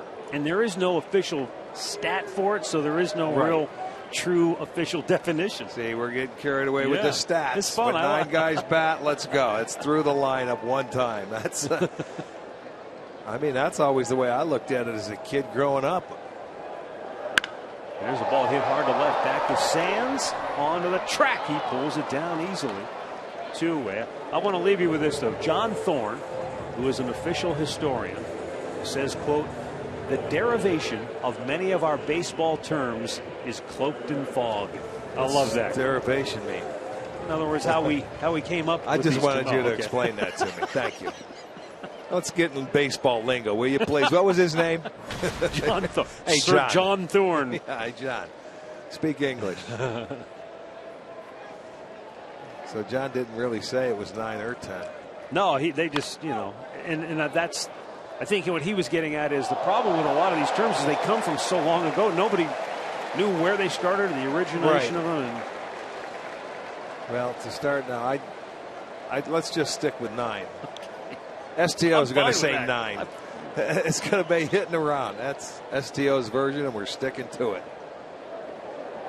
Swung Look out. and missed. The bat goes into the crowd, and the folks are ready for it back there behind home plate. Let's hope so. There's a young lady right there. Goodness. Dad got up and he protected her, and now she's got the bat. I'll tell you what, before too Well done, long, sir. there are going to be screens around here covering all the way through the dugouts with the bats, the balls. This is scary because look at this. There's no netting. It's going into the seats, and it goes far. That guy stood up, and he took it. Yep. He took it for the team. Guy in the red hat. Now they're not going to let him keep the bat. That's crazy. Well, they're trading. Hanley wants the gamer, and he's giving the man a different bat. Oh, I got you. Okay. So I didn't see that. I did because he had a tough time finding another bat the first time up when he cracked one. Okay, he ended up getting the bat. Good deal. He took one for the team. Don't grab it there's pine tar on that. Yeah, don't grab it. Can you give me a bag of ice, sir? I want to ice my forearm where it just hit me. All right, Salazar back to work. Second straight at bat he's had Ramirez down with 2 strikes and then had to wait to deliver the next pitch. Yeah, that's true.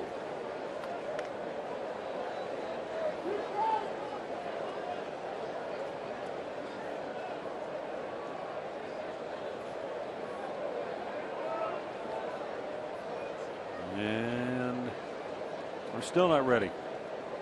Well, he's taken enough time to get in the box.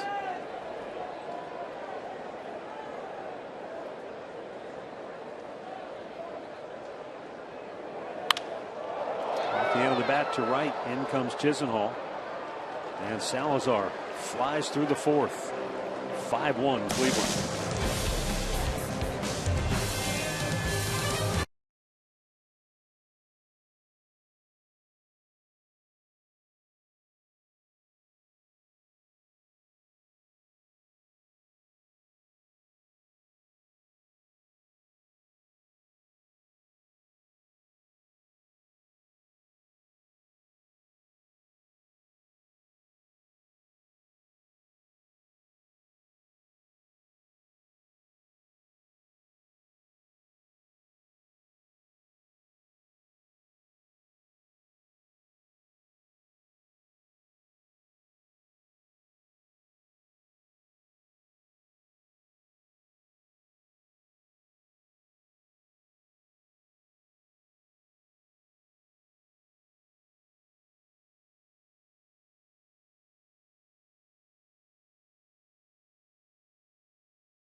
By Levin Mattress, located in all Levin furniture and freestanding locations.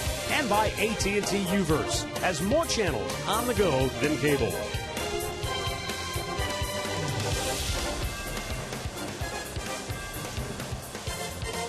(5-1). The Indians are on top after a productive fourth inning. It saw them bat around. You're trying to stir it up, aren't you? You may have some people yelling at the TV now. Now Court Berrytrip checking in from back home in Cleveland or somewhere. All right, what's his point? Second time in the last 5 years the Indians have scored 5 in an inning here at Fenway. Oh, okay. He's working even though he's not here. Little roller to first base and a quick thinking. Travis Shaw grabbed it and kicked the bag for the out. All at once. In-game recap brought to you by your Toyota dealers, and Travis Shaw got it started in the bottom of the third with a solo home run. Indians roaring back in the fourth. Lonnie Chisenhall with 2 off the wall.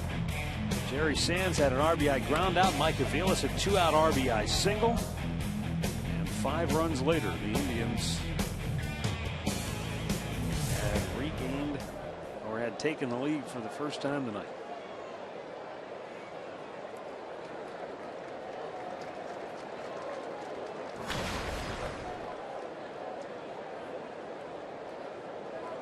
Michael Brantley doubled and scored his last time up.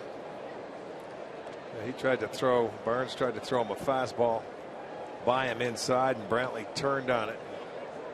Hit his league leading 36th double right on the right field line and hopped into the seats.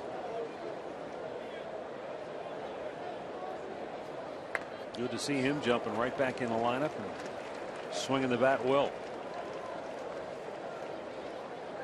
And you can't make excuses because every team deals with it, but you could just sense, Rick, that in Minnesota without Brantley in the lineup, it was definitely, they were definitely missing a big piece. Oh, there's no question. I mean, you got Michael Brantley going to hit Yan Gomes third, you know, in that lineup, but it's not even close. This is your guy, man. This is the best clutch hitter going. You might be able to make it without Kipnis or Brantley, one or the other, but with both of them sidelined.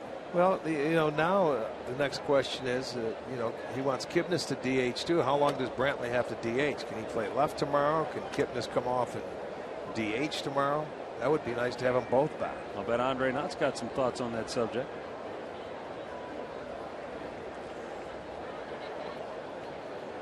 I bet he does too, but he's not going to tell us.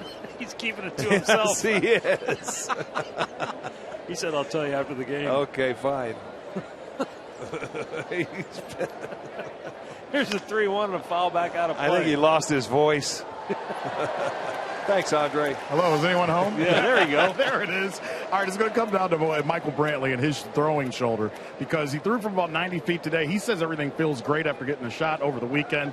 But Terry Francona wants him to go out to left field, go out to center field, make all the throws. Kipnis will come off the DL either tomorrow or Wednesday. He's got to make all the throws from second base before they activate him. So it could be tomorrow, but I would say Wednesday we'll get both of them in the lineup. Well, that makes sense. Last we heard, though, they wanted Kip to DH. Is that still the case? That's still the case. They're going to try to DH him for a game or two when he gets back. And I think we have a lefty on the mound going against him tomorrow. So that may slow that may slow the process down. Okay, so you'll probably get one of them tomorrow and both on Wednesday. Gotcha. Eduardo Rodriguez. Nice talking to you, Andre. Am I still here? Yes, you are. Hello, caller. Are you there?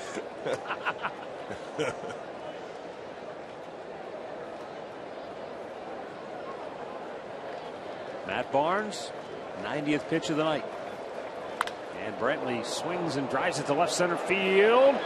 And a diving catch in center bay by Betts. Wow. Oh, Mookie Betts with an amazing catch. Completely stretched out for it and takes a double away from Brantley. Well, you know, some teams will play Brantley to left center field. He was over in right center. Watch the ground he covers. He outruns the baseball. Brantley inside outs it. It's slicing away from him, and he's on the dead run, and he had to dive, and what a beautiful catch that is. He had no other choice but to lay flat out. It goes right in. He holds on. Out number 2. That's covering some ground out there.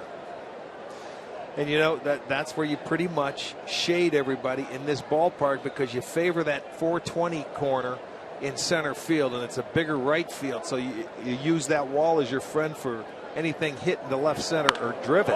Santana socks one deep right center, headed for the bullpen. Goodbye, Carlos Santana. Home run number 13 on the year. 6-1 Cleveland.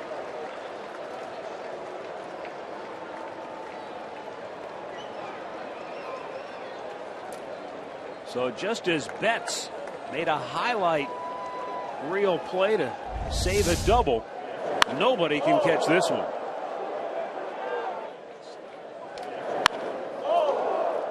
Yeah, he smoked it, boy. Right center field. And I was going to say, boy, if Betts catches this one, look out, but no siree. So make it a 6-1 ball game now.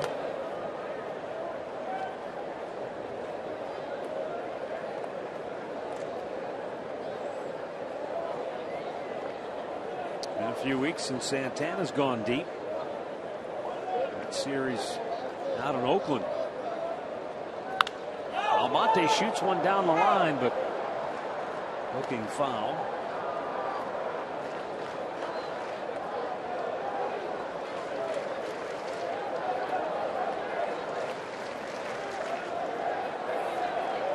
Still nobody up in the Boston bullpen. They had extra innings yesterday. And even though this is the first major league start for Matt Barnes, it looks like he's going at least 100 pitches, if not more.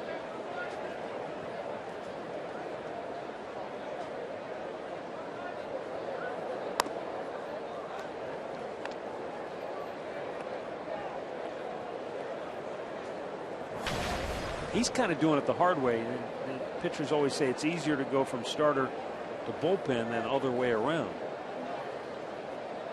Well, especially at this time of year when you have to try and stretch it out.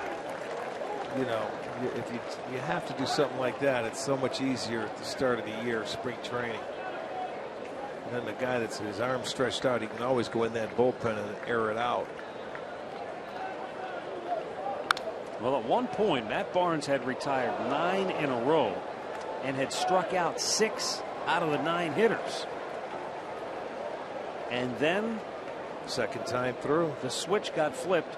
Brantley doubled, Santana singled. You had the bunt, the walk, 2-run double, ground out, RBI single. And now the 2-out homer here in the 5th.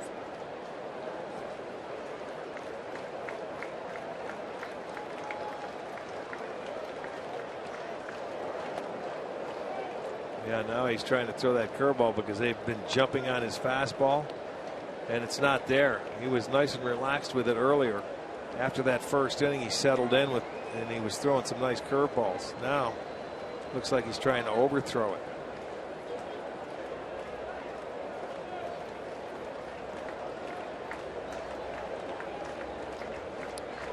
Well, the payoff pitch is up high with that breaking ball. So the inning stays alive for Yan Gomes. Time for a Mazda game break. Here's Al Pawlowski.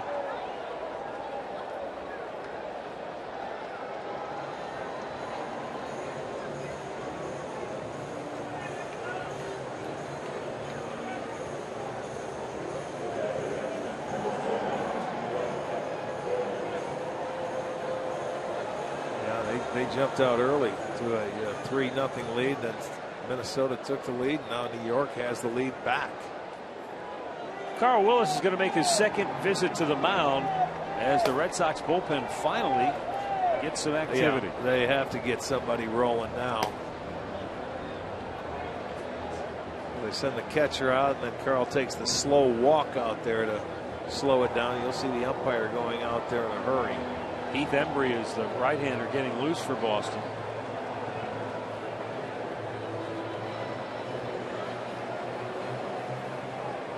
Indians doing a number on Matt Barnes in his first major league start here tonight.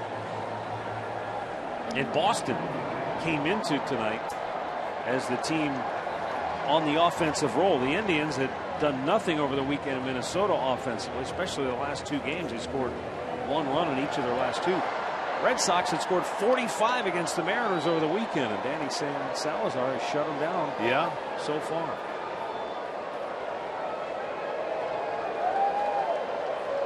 Now Yan Gomes.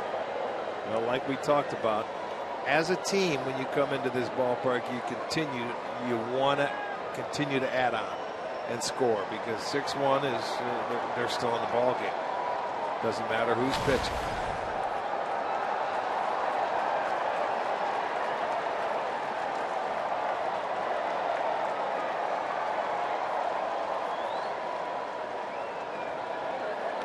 Played in a game here one time. It was 2-1 going into the 8th inning. Okay, we come up in the top half of the 8th. We scored 13 runs. They come back and score 8 runs in the bottom half of the 8th. So 21 run inning. Exactly. Wow. The poor announcers. I don't even know if it was on TV. It had to be on the radio. I don't think it was on TV. Old Herb during the radio, him and Joe Tate. You feel sorry for them.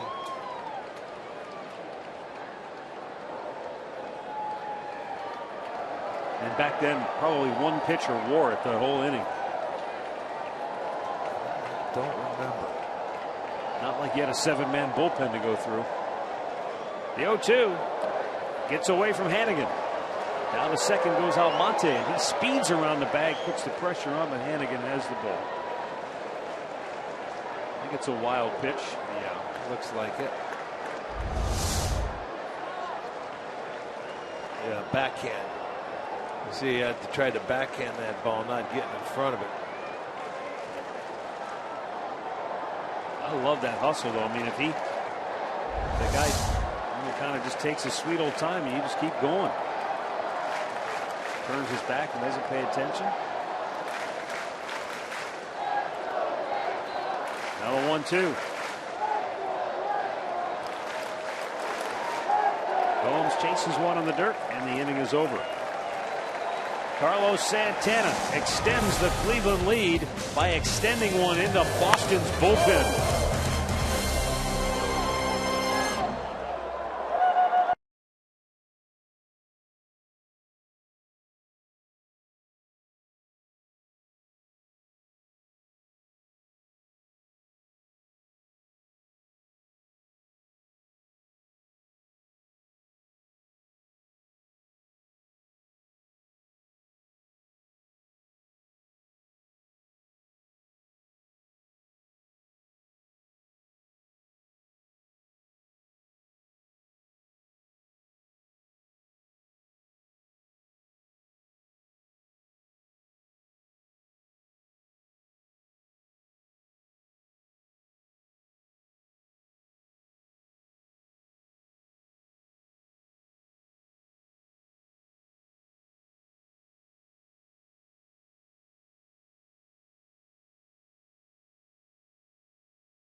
Under with the purchase of an adult ticket.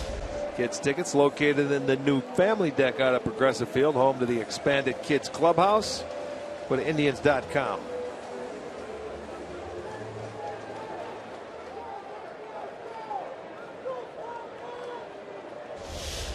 Pablo Sandoval will lead off the bottom of the 5th for the Red Sox.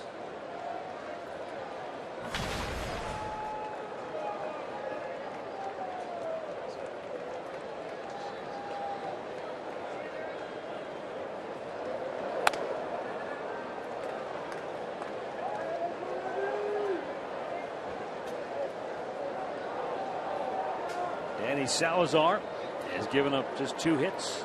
Solo homer to Travis Shaw, the only run for Boston. Pops this one up. Aviles calls for it. He has it 1 away. Great clip of the game from yesterday. Carlos Carrasco, another terrific outing. Didn't get any run support, but he said afterwards, look, I don't worry about that. I'm just trying to give my team a chance to win, and he definitely did his part. I'll tell you what, it was just one pitch. It was one little fastball. And, you know, he had a chance of not even being in that situation. It didn't turn out. Only gave up 2 runs, but he pitched another nice game. He's been dealing.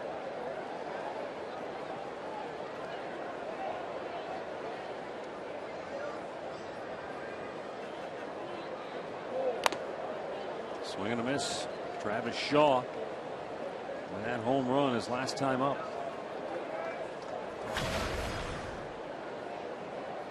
Yeah, hit the changeup the last time out of the ballpark. Stayed back on it nicely. That changeup stayed up a little bit. See if he wants to try it again. You're going to have to bounce it, though.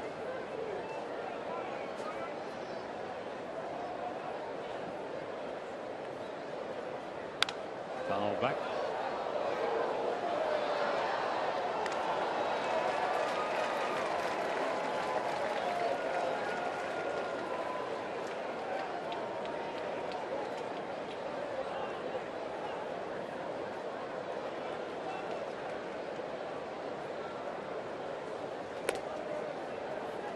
Shaw looks at a pitch outside. 1-2 to count.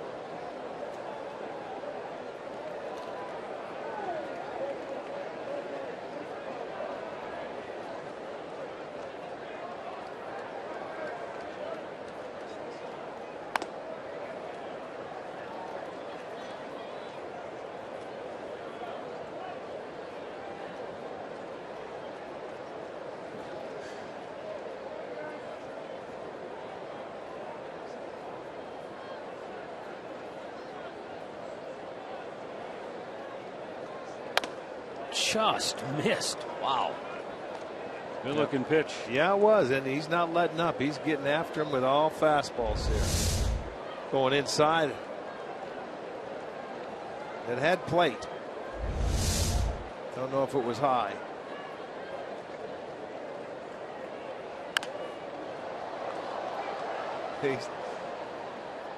Salazar just challenging right now. It's fastballs. Let's go.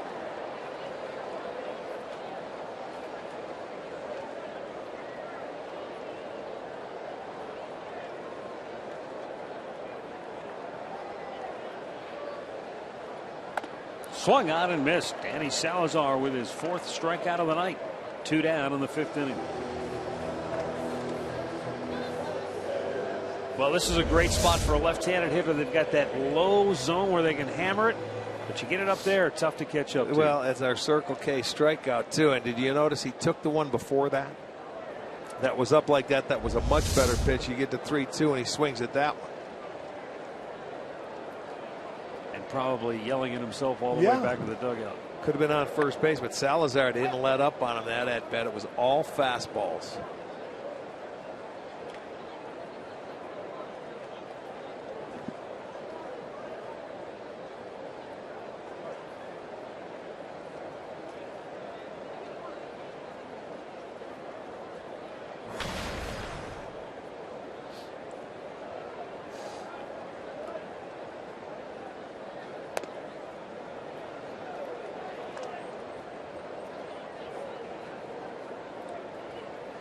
Ryan Hannigan, most of his career spent with the Cincinnati Reds. And last year with the Tampa Bay Rays. This year with the Red Sox.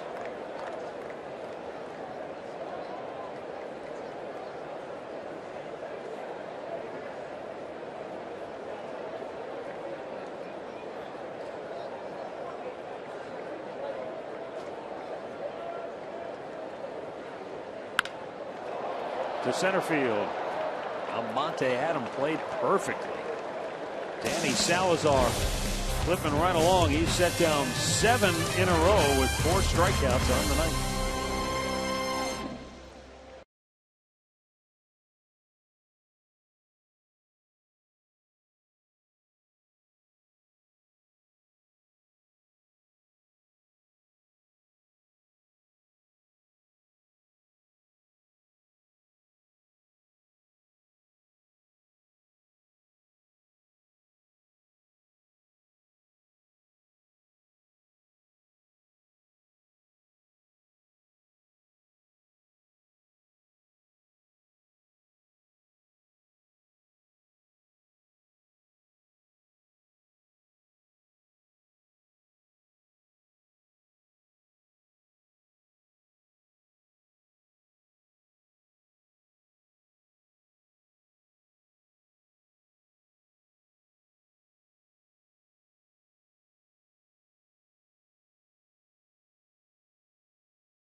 For a chance to have one of your pictures shown during our telecast. It's all courtesy of T-Mobile. Well, we head now to the 6th inning at Fenway, and the Cleveland Clinic call to the bullpen is for the right-hander Hembree. After Matt Barnes in his first major league start went 5 innings and gave up 6 runs on 6 hits. Heath Hembree with his 5th appearance on the season. This is his 3rd stint with the Red Sox this year. Not a lot of action, but going to get some tonight.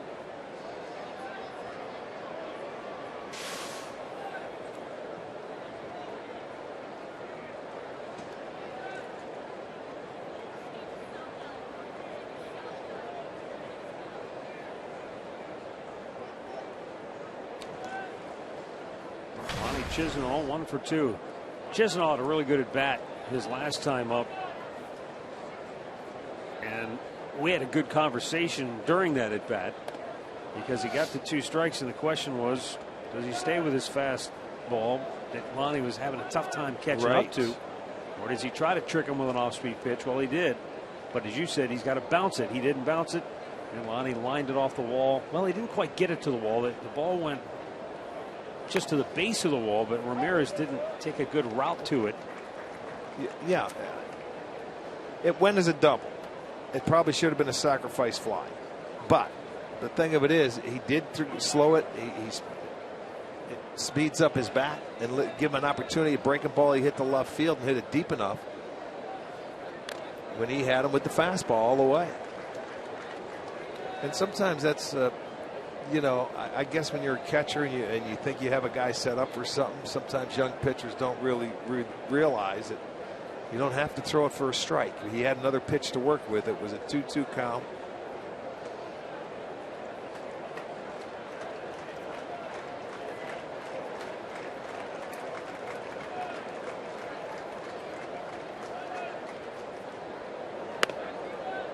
Just missed. Pretty good pitch.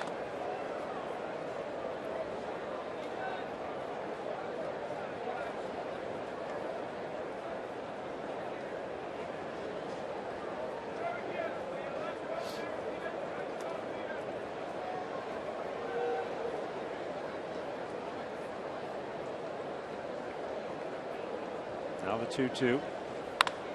Lonnie sends a high drive, deep right field. Back is Bradley. He's out of room. It's out of here.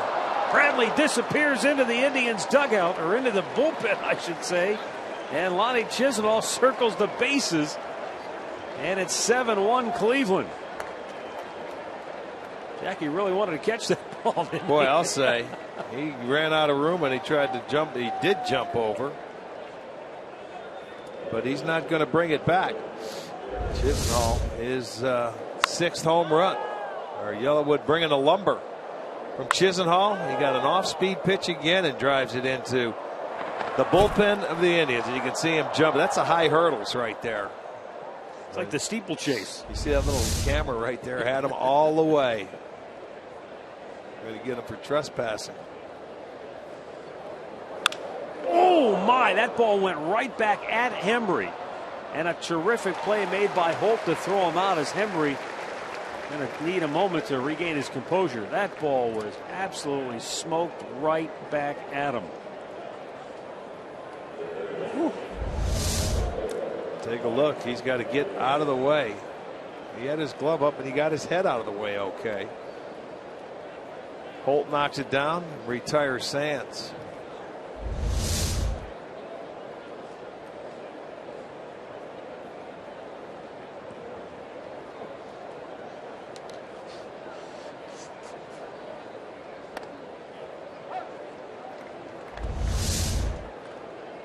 Look at Bradley. He jumps up. Boy, he got up there. He got that foot up there high, didn't he? To get up on that fence. He thought he wanted to take it. High jump back.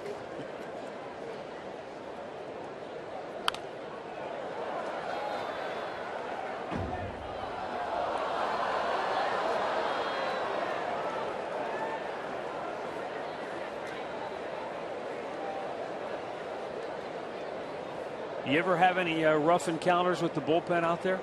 Yeah, that's a tough wall because you know what? It's right about the middle of your ribs. You know what I mean? When you're going back, it's not high enough where you have to jump.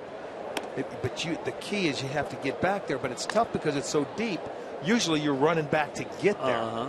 That's the toughest part of this fence here.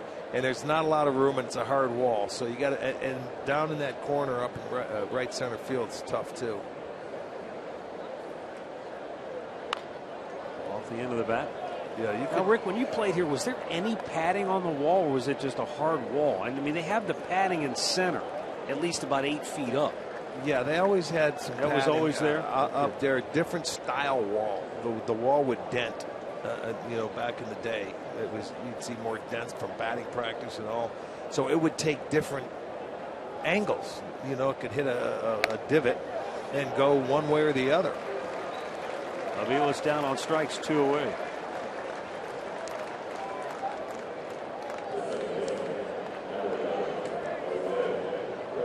I'll have to ask somebody if the Green Monster itself, the actual facade, how often that's replaced. Good question. Because to your point, I was really amazed the first time I ever came to Fenway, and granted that was, I think it was in '95 when the Indians came here for the playoffs. I went out there, and on the warning track, when you look straight up at that wall, it's amazing. It's all dimpled from all the balls that batting practice and everything that have hit it. Well, first of all, you take away all the seats. There you can kind of see the ball marks in that fence. Yeah. Well, it used to be worse because it was a different texture. I don't know if it was like an aluminum or a metal or something like that where, you know, you could hit it and you would really hear it. You would hear it. It's a thud now compared to what it was. And take away all those seats from the up top, and they used to have a little screen. And after batting practice every day, that ladder that goes up the wall, there used to be a guy that would go up there and collect all the balls you'd hit into the net, you know, because you'd bring them back. Ramirez takes a strike. I would not have wanted that job. No. Climb up that ladder. I know it. You kidding me? Yep. That's 40 feet. Isn't 30? It was 38. Yeah.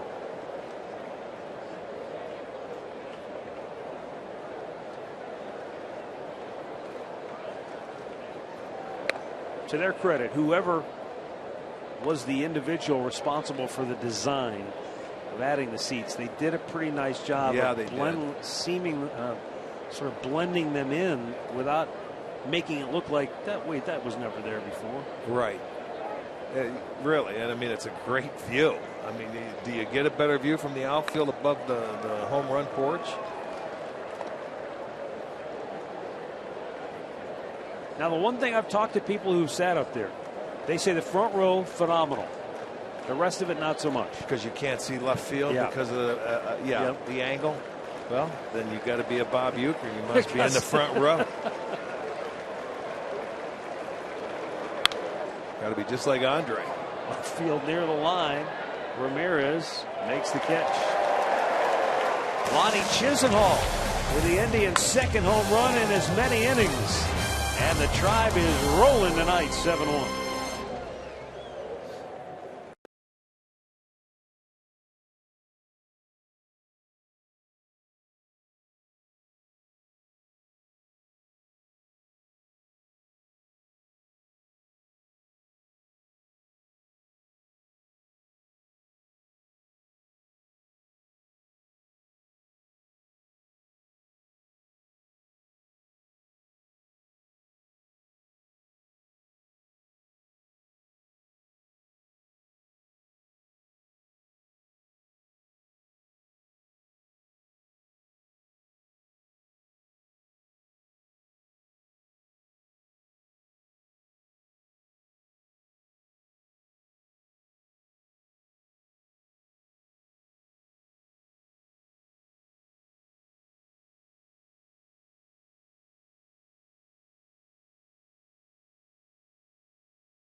Today's Tribe Rewards TV code is Hershiser.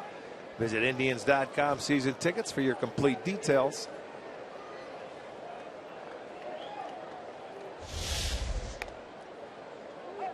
Jackie Bradley Jr. leading off here in the bottom of the 6th for Boston.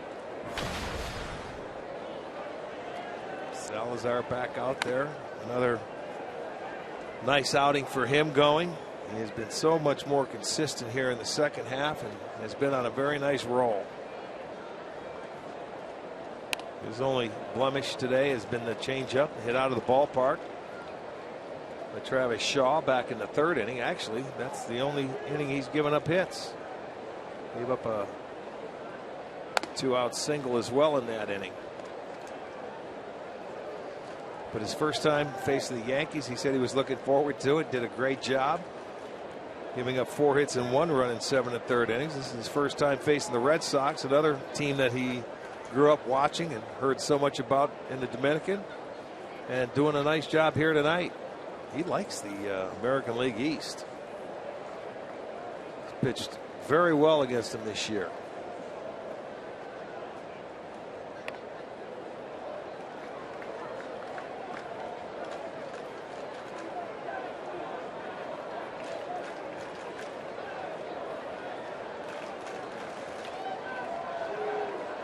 And the payoff pitch, a little bit outside, ball 4.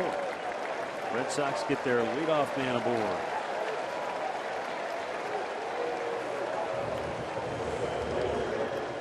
Tomorrow night, we're right back here at Fenway for game 2 of this 3-game series. Trevor Bauer, the roadmaster, goes up against Eduardo Rodriguez. Our coverage begins at 6:30 with Indians Live. First pitch at 7 right here on Sports Time Ohio. Rodriguez, the left-hander.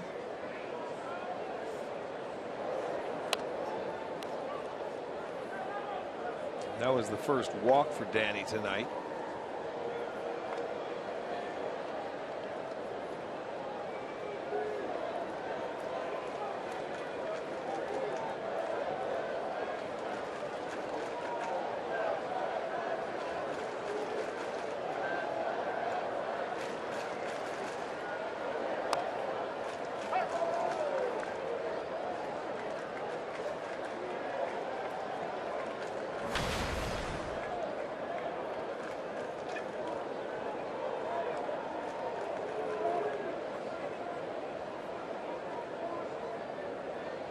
Mookie Betts sends a ground ball to short. Lindor has it, goes to second. There's one on to first. Double play. How about the underhand shovel pass to Ramirez? And then he rifled it to Santana as the Indians turn 2. I gotta tell you, these guys have looked really sharp out there. This was a well-turned double play. Lindor charges it, gets it on the short hop, the underhand flip, and it doesn't take Ramirez long to turn it. Boy, he gets that ball in and out of there in a hurry. And they turn it easily. And that was a long underhanded flip. Yeah.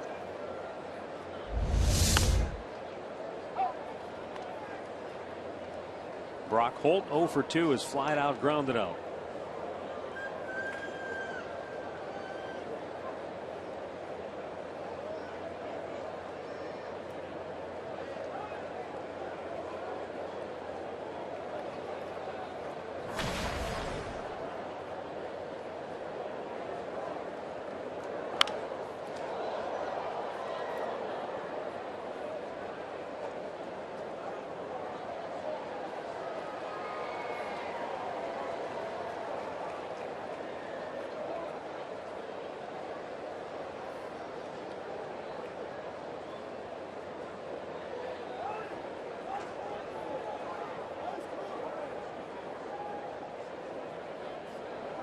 Holt takes, it's up and away.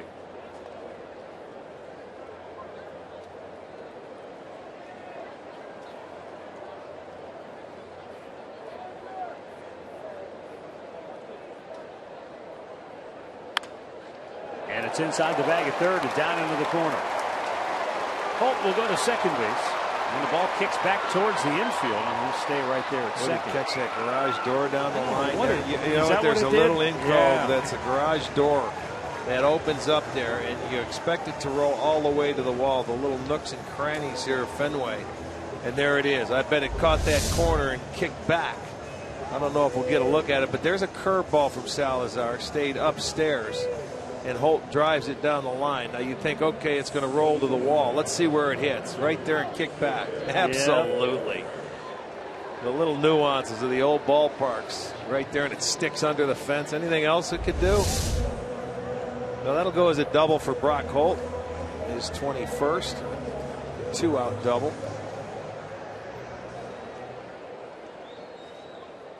Yeah, without that double play, the Red Sox would have had a run there.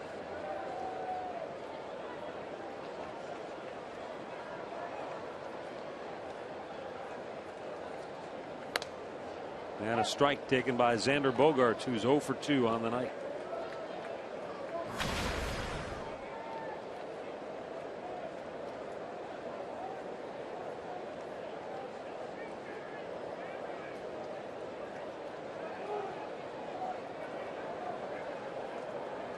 Upstairs.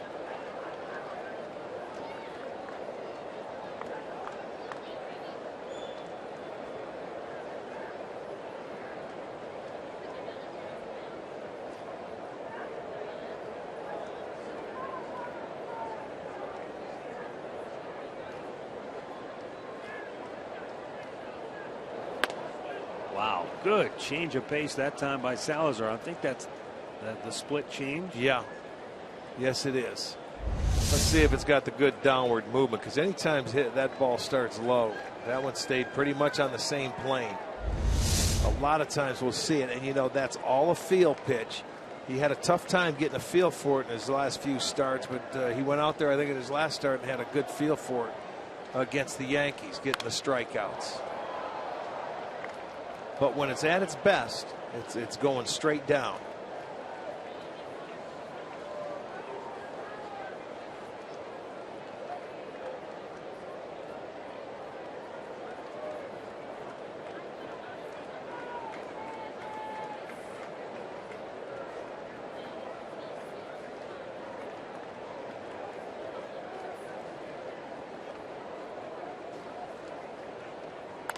Rip foul. He was out in front of it a little bit.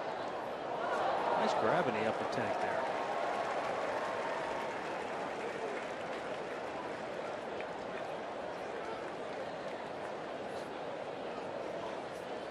We're in the bottom of the sixth, and the Indians all over the Red Sox tonight, 7-1.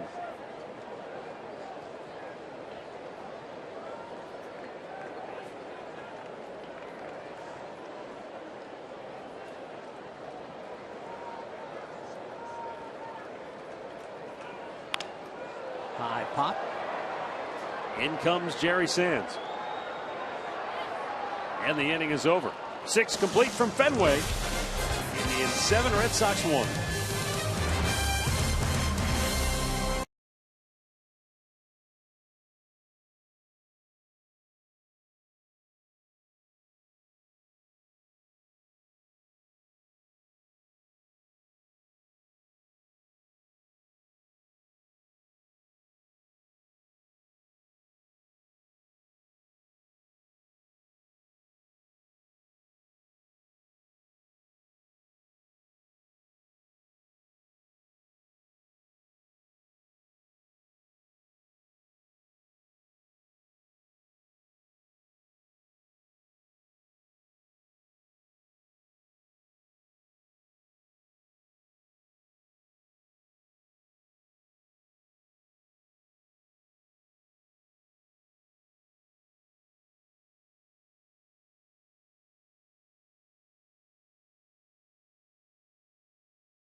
Rewind.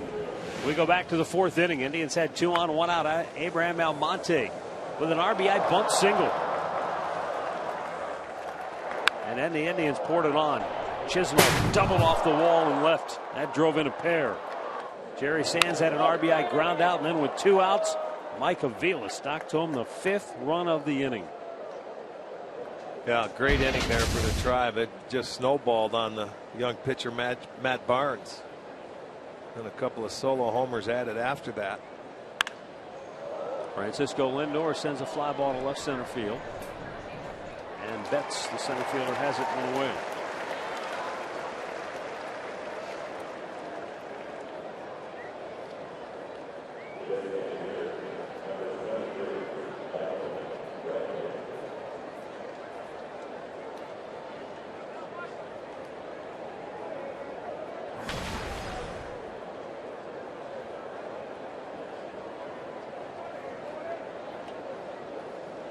Michael Brantley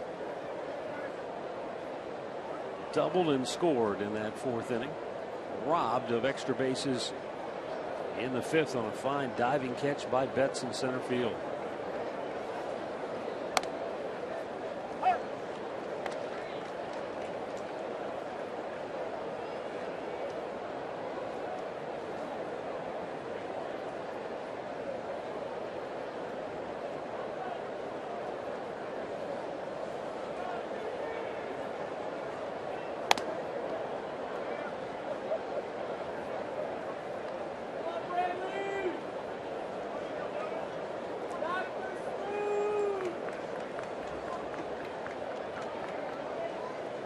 You talked about the fans being right on top of the action. Well, you can hear them all too. Oh, I know, and I've heard it from the first. You can tell you're back east on the East Coast. Because, oh, you stink. You're a bum. Yeah, you can hear it all. Good to be back. Makes you feel right at home.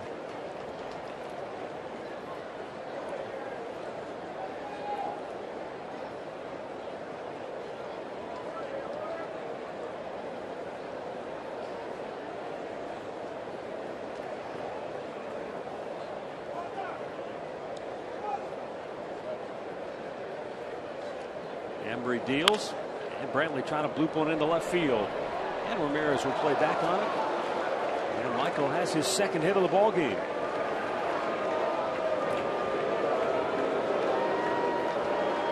Now you see people are going to get on him for that play there, but that's not his fault. When you're playing back, hits like this are going to fall. And Brantley, see that he did not hit that ball hard. and it was a flare. It stayed up, but he came in and he just played back on it, and he wasn't going to get there anyway. So that's a legitimate base hit.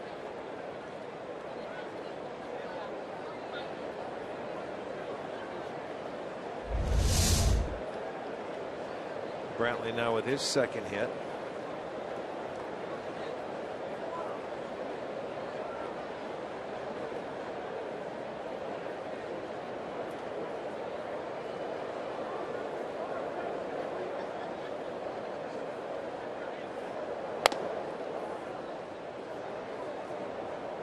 Heath Embry was a 5th-round pick of the San Francisco Giants in the June 2010 draft.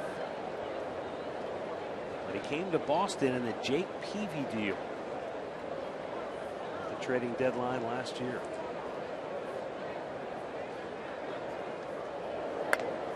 Strike over the inside corner to Santana. And the count is 1-1. Got a good arm. Embry can rush it up there with a good fastball.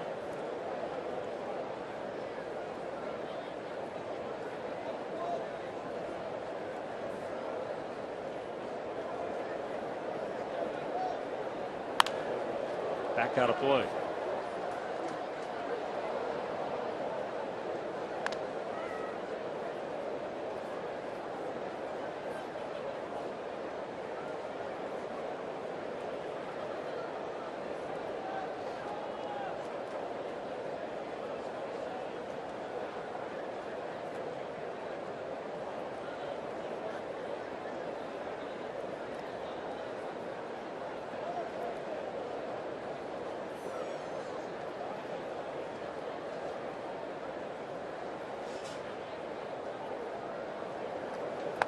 Down low.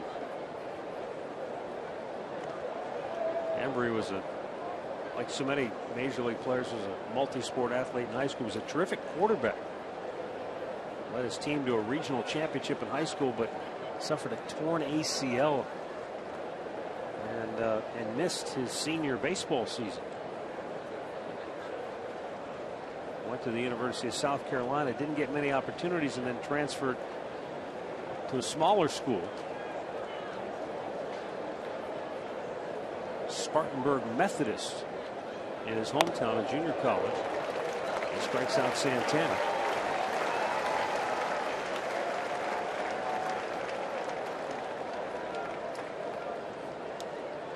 Sunday, 2 of the UFC's hottest rising stars face off as elite featherweight destroyer Max Holloway takes on dangerous double threat Charles Oliveira. Also, welterweight showdown between Neil Magny and Eric Silva. It's UFC Fight Night Sunday at 6:30 Eastern, only on Fox Sports 1 and streaming live on Fox Sports Go.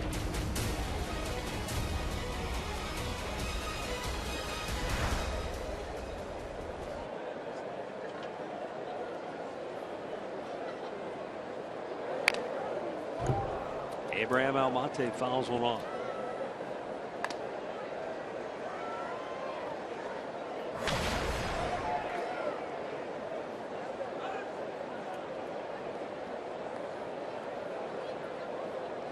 I mean, it just goes to show you, though, even though he didn't get to really pitch at South Carolina or Clemson, who also offered him a scholarship, he ended up at Spartanburg Junior College, and the big league scouts still found him.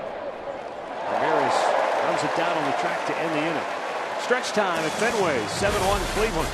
7th inning stretch is brought to you by Spitzer Auto World.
Stay tuned for Indians Live, presented by Conrad's Tire Express and Total Car Care, coming up next here on Sports Time Ohio. Bottom of the 17th, or bottom of the 7th inning. 17th. I was going to say, well, we back in Cleveland against the Yankees. David Ortiz, first ball swinging, pops one up. And Jerry Sands is there. One down. You see, that's what happens when Salazar's been throwing a lot of strikes today. You get the big guys that knows he can throw that fastball. They want to get after it early their second and third time around. And it's nice when you get one pitch outs, especially the hitters like that normally can work the count and have a 6, 8, 9 pitch at bat.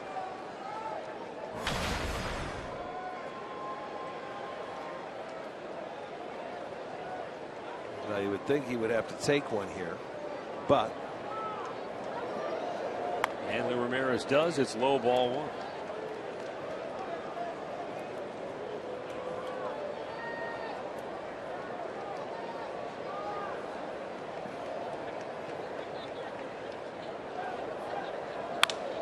Rick Fair inside the bag at third, down into the corner. And Ramirez will go to second with a one-out double.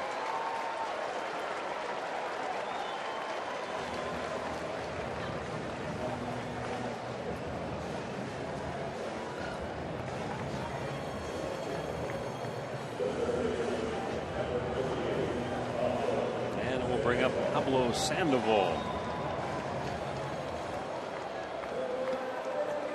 Sandoval sat out yesterday's game for Boston after he was hit by a pitch on Saturday.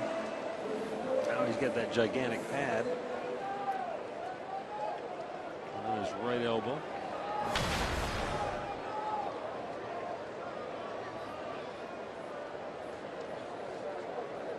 I remember watching the Sandoval. He will swing at anything. He can hit a ball down from his shoe tops up to his shoulders. He feels he can put anything in play.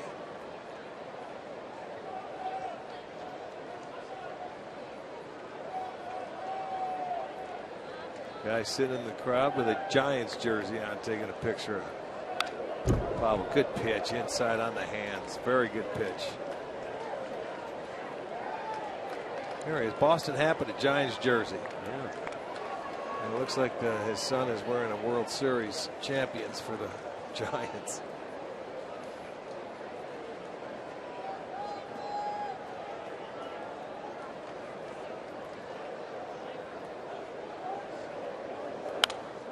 Sandoval signed a 5-year deal with the Red Sox. Club option for a 6th year potentially.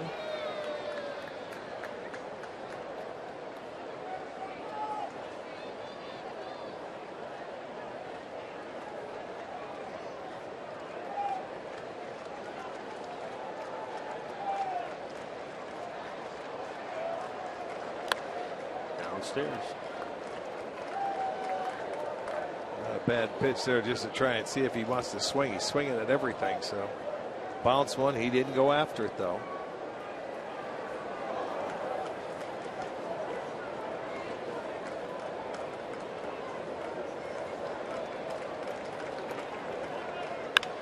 Just kind of threw the bat at it, and Sands will make the catch in left field. 2 down.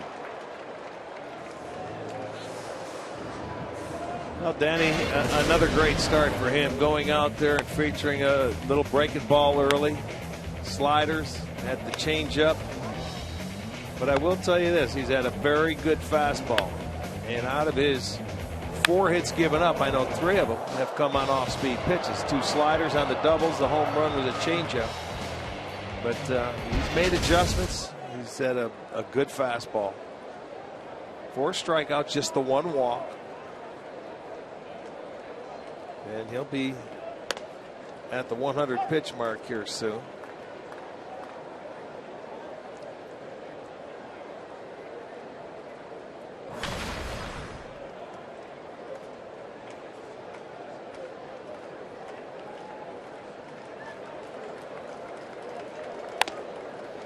Boy, this is the guy that hit the home run on the changeup, and he's seen nothing but heat since there. by inning for Danny. You like it? 19 pitch. That's his highest.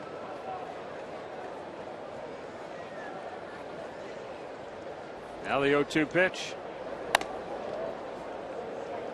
A little bit inside, 1-2 the count. Jeff Shaw was a pitcher for the Indians in 1990 when Travis was born in April. And when he was less than a day old, Joe Bick, the agent, called Jeff and said, I'm going to represent your son in the 2008 draft. Yes, he did. Jeff kind of laughed, but it came to pass. Yeah. We know Joe. Yeah, Joe's. It would be 3 years late. It would be 3 years late, but in 2011 when he was drafted, Joe right. Bick Was there. He's the man. After a good career at Kent State.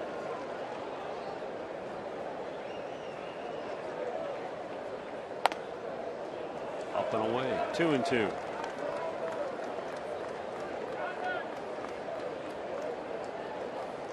I can see it looks a lot like his dad. A little bigger though. 2-2. And Salazar trying maybe to overthrow a little bit. Full count.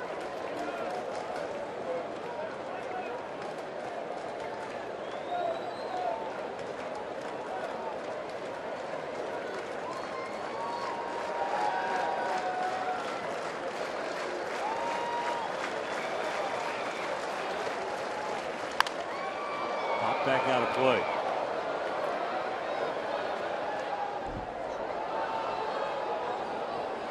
Travis at Washington Courthouse played everything. Football, basketball, golf, baseball, you name it. He was in something. As a junior, he hit .544. How do you top that? Came back as a senior and batted .560. Yeah, good for him.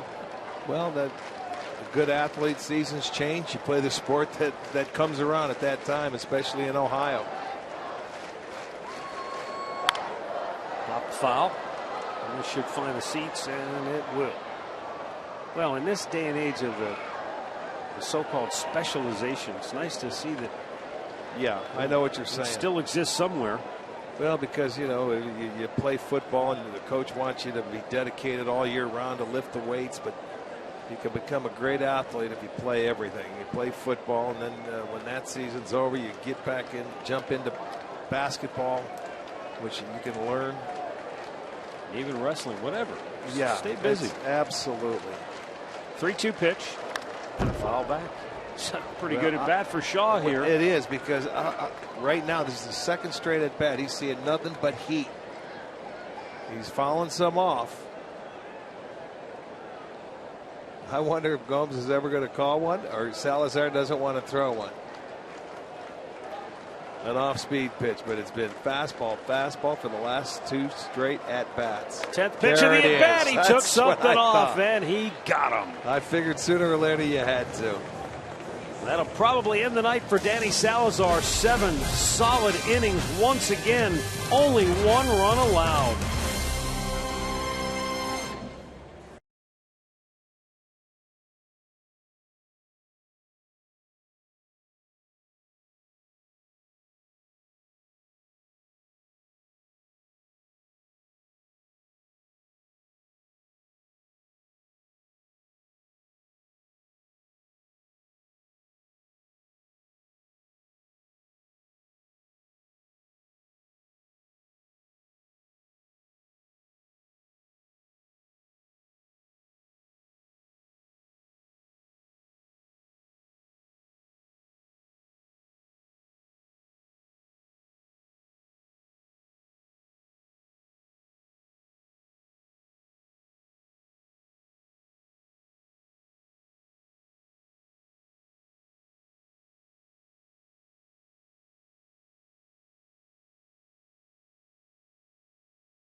Indians and may not be reproduced or retransmitted in any form, and the accounts and descriptions of this game may not be disseminated without the express written consent of the Cleveland Indians. Last year, the Indians came to Boston and split a 4-game series. Anytime you come to Fenway as a visitor, you can get a split in a 4-gamer. That's you're almost like you pleased feel with like you won coming out of here. Well, normally the Red Sox are a team that always plays well in this ballpark. They usually dominate here. This year they're just a 500 ball club, 29-29. They haven't played well on the road, but you know, it's always a fun park to come to because it's good to hit in. It's a great place to play. There's always a lot of fans in the ballpark. It's always fun to come to Boston and play baseball in this park. Yan Gomes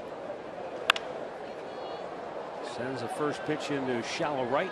Bradley comes in. 1 away. As promised earlier, it's Miller time, brought to you by Miller Lite, back in the 4th inning.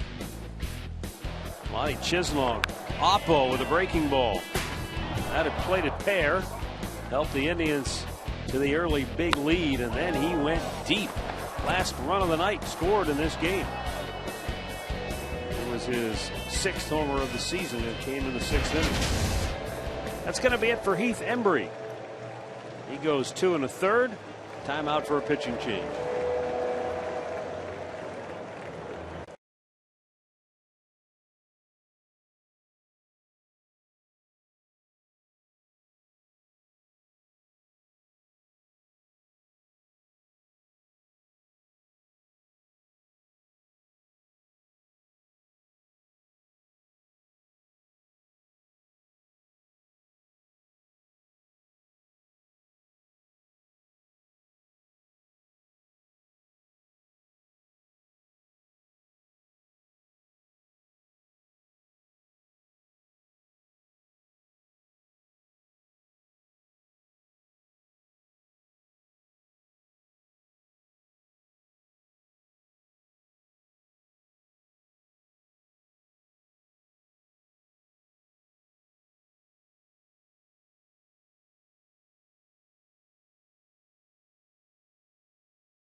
Giants Pirates in a rematch of last year's wild card game in the National League, followed up by the Rangers and the Tigers. Coverage begins 3:30 Eastern right here on Fox Sports 1 and streaming live on Fox Sports Go.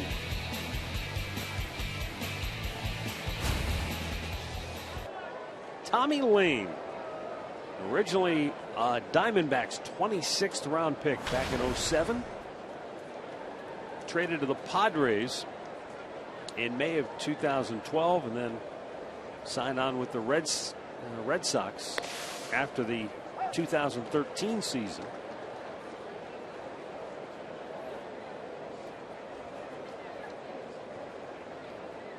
Left-hander was born and raised in St. Louis, Missouri. Probably always thought he was going to be a national leaguer. Oh, he hates the Cardinals. He does. I'm kidding. I don't even know. I have no idea. Does or doesn't? Well, I heard Redbird in my ear saying he does not. His major league debut was pretty cool, though. Came against the Braves. He was with the Padres. He struck out the side, including Brian McCann and Dan Uggla. Not a bad way to start. Well, he's been much better against left-handers. They're 0 for their last 11 against him since July 20th.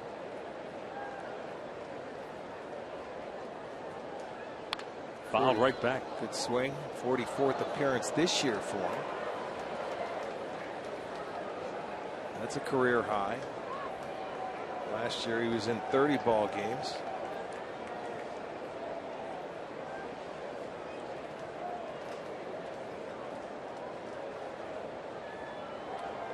Lonnie locked in offensively since he got the call back.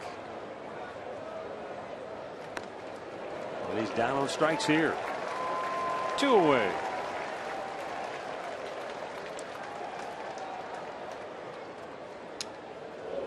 Well, offensively for the Indians tonight, most of the damage came in that 4th inning when they sent 9 men to the plate, or they batted around. And since then, it's been a couple of solo homers, but as you see there, it's interesting, Rick, in that we talk about the table setters. They haven't been a factor, but just about everybody else has been. Well, the funny thing was that Matt Barnes today was on cruise control the first 3 innings. He ended up striking out the first hitter, Lindor, in the 4th. And then it was Brantley who got the first hit of the ball game for him, and then they ended up getting 3 straight. He walked somebody to double, 3 straight RBIs down there at 7, 8, and 9. So they ended up snowballing a big inning together and put 5 on the board. They were able to add on in the middle innings, 4, 5, and 6. So that's where all 7 runs have come. And for Matt Barnes, it's something that you see with young pitchers, their inability to stop a big inning. Right, minimizing the innings. But and I will say partly not all his fault, because a play probably could have been made for him in that situation that ended up maybe letting it get out of control. Think Yaz would have made that play? Well, they have had a history when you talk about left fielders in this ballpark and playing that monster. It started with Williams to Yaz to Rice, and I'll tell you what, that went on for years and years and years with just 3 of them out there. So, and they all played it very, very well. As a matter of fact, Jim Rice in the ballpark tonight. They celebrated him in the 3rd inning here. He was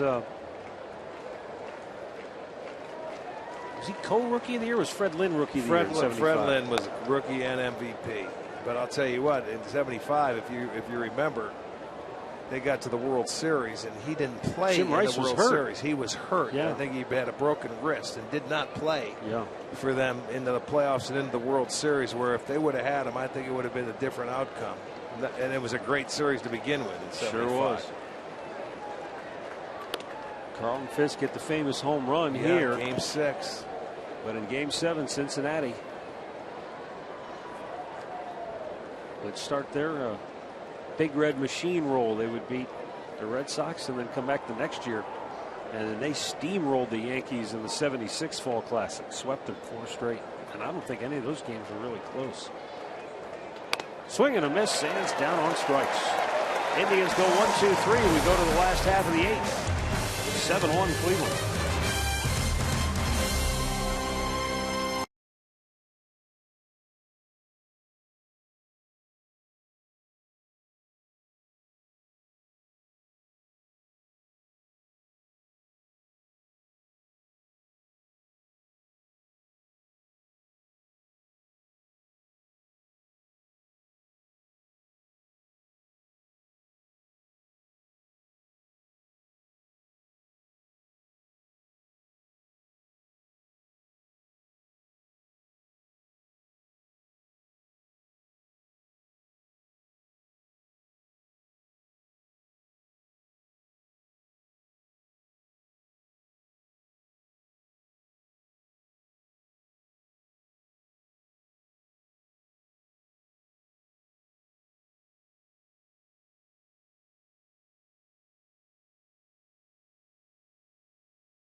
at our keys to the game, brought to you by Wayside Furniture. Take a lead into the late innings. Well, that's what they're doing here tonight, because they blew the game open with a 5-run fourth. They added on in the 5th and in the 6th. And Danny Salazar was just flat out brilliant once again. Danny Salazar went 7 innings, gave up just 1 run. And so that is now 4 consecutive starts in which Salazar has allowed 1 run. Yeah, he is. He's on a roll. Carrasco and him, they've been back to back, and they've been fun to watch.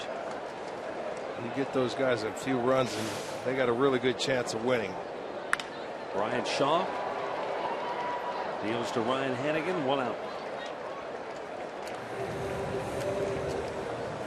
Let's go down to Andre Knott. Andre, I mean, it's a double-edged sword. You love it when the starters go deep. The bullpen, though, you've got to find a way to keep those guys happy. Yeah, and right now, Terry Francona's going through that seesaw, especially with Brian Shaw. His last 3 outings, the 7th, 11th, and 15th. Remember, he gave it up when we were just out of town, and he says, look, I haven't gotten Brian Shaw enough work. He wanted to get him in the game yesterday because he says Brian Shaw is better when he works day by day. He's got the same problem with Cody Allen as well, so you may see him in tonight, even though it's not a save opportunity. All right, something to keep an eye on as Jackie Bradley looks at ball 1 outside.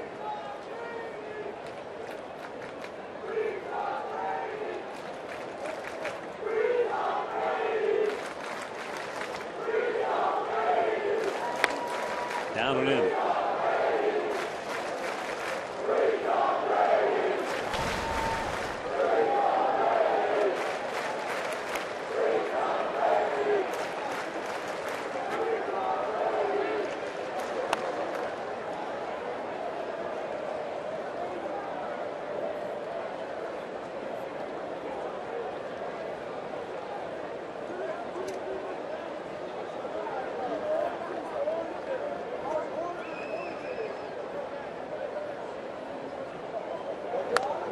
Missed inside, and he walks Jackie Bradley Jr. on 4 pitches. 2nd time he's walked tonight.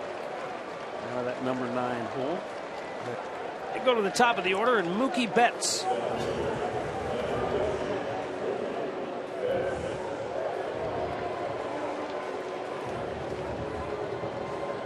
Mookie Betts, a native of Tennessee.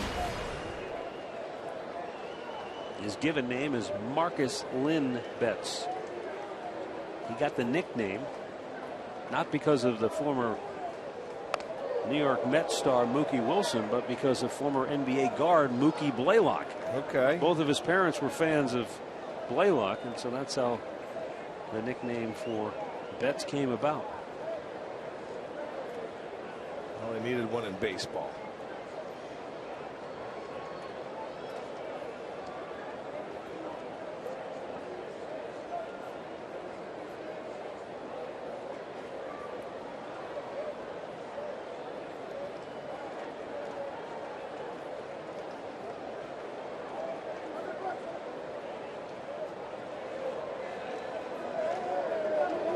Upstairs. Having a tough time finding the zone.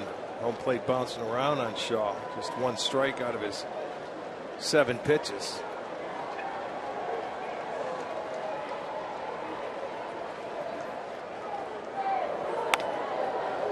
Betts is a guy like so many that we have certainly seen with the Indians organization. He was drafted. He's a second baseman by trade. But when you've got Dustin Pedroia locked in, he's the leader, he's the captain, he's signed long term. Betts had to find a different position, so they moved him to center field. I didn't realize it was only a year ago that he moved to center. And how many great catches have you seen him make throughout the course of this year on highlight film? I'm telling you, made one tonight. Taking one from Brantley going to left center field.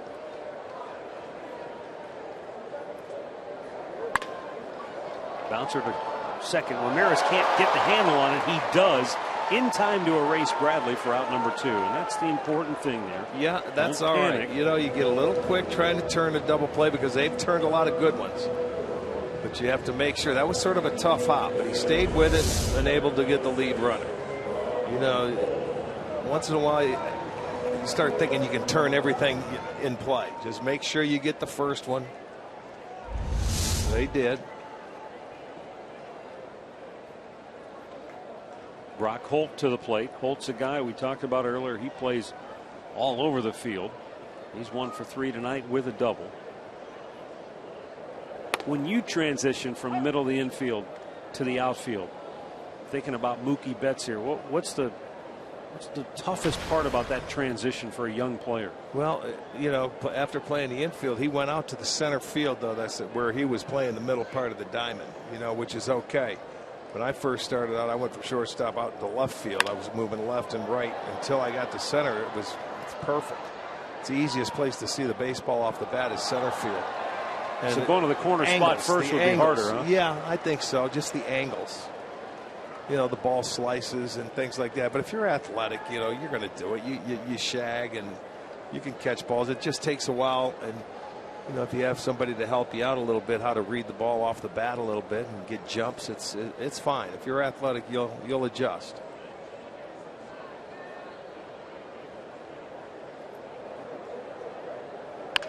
Right back to Shaw. And a flip to first to end the inning. We head to the ninth at Fenway. All Tribe tonight.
A lot of the folks at Fenway, the faithful, have fled for the exits. Yes, they have. And Mike Aviles to lead it off for Cleveland. 1 out of 3 tonight. Drove in a run with a 2-out single in the 4th.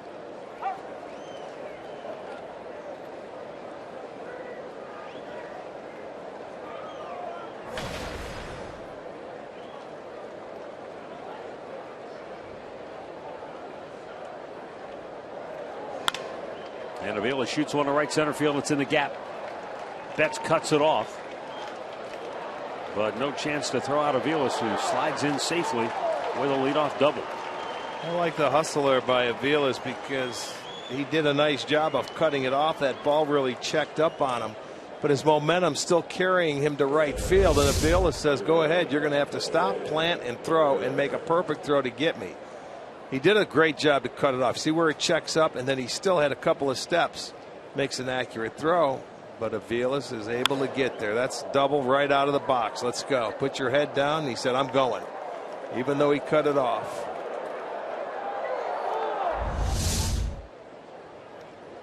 Jose Ramirez 0 for 3 with a walk.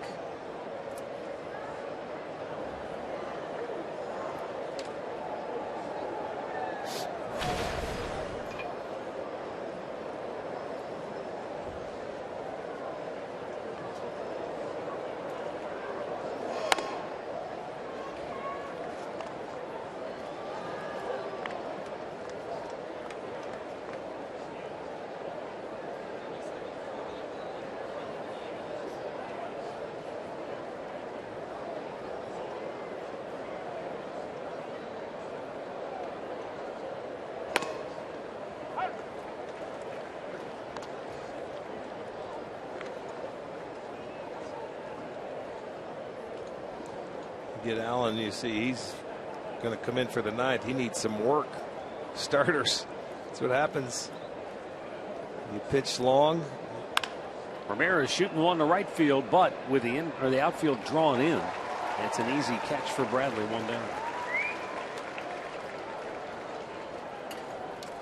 Up comes Francisco Lindor.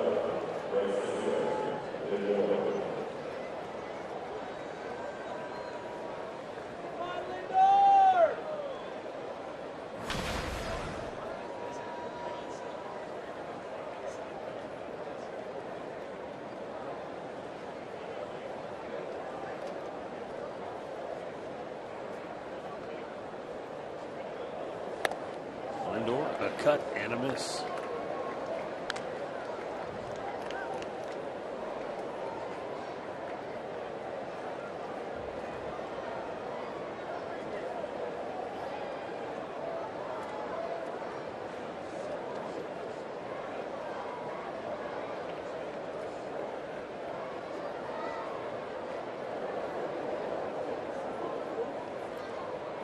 Seven-1 game. I really don't think he's going anywhere here. Second time he's done that move where he's checked him. Sometimes I think it's just out of habit. If a guy's running, I can understand. He's not going anywhere. Swung on and missed. Well, since Brian McCann hit that 3-run homer in the first inning for the Yankees tonight against Minnesota, it's been all Twins for the most part. Miguel Sano homer. Aaron Hicks his homer.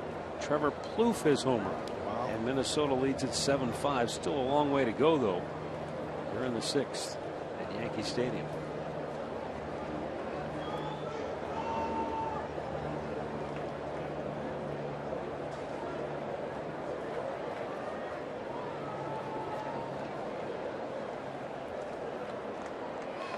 Bounced in front of the plate. Good block by Hannigan.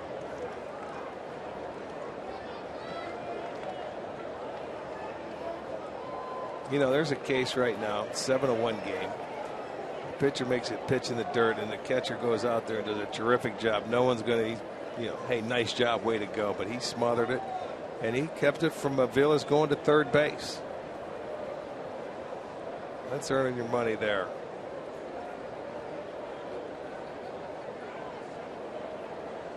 Now the 1-2. Lindor beats it into the ground. Going to be a tough play for Bogarts. He has no play. It'll be an infield single for Lindor. Well, he's had quite a few infield hits in the last couple of weeks. Topping balls, and when if it's not hit right at him and he gets out of the box quickly, he has the speed to beat it out. I can remember 3. He got that rally going against New York in that extra inning game. Put your head down and keep running. They weren't going to throw it. So it gives Michael Brantley a chance to bat with 2 on and 1 out. And Brantley's already had a good night. 2 for 4, a single, a double, a stolen base, and a run scored. Welcome back to the lineup after a few games off.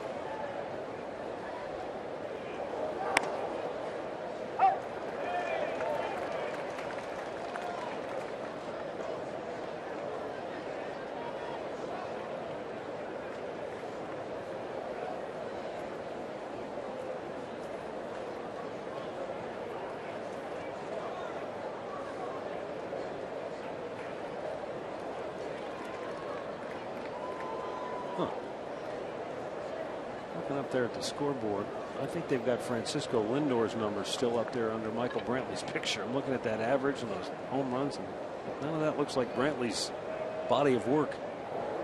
There's a ground ball. It goes by the mound, and the second baseman Holt goes to second for the force there, but Avila scores on the play, and Brantley will pick up his 64th RBI on the year. 8-1 Indians. 2 down here in the ninth.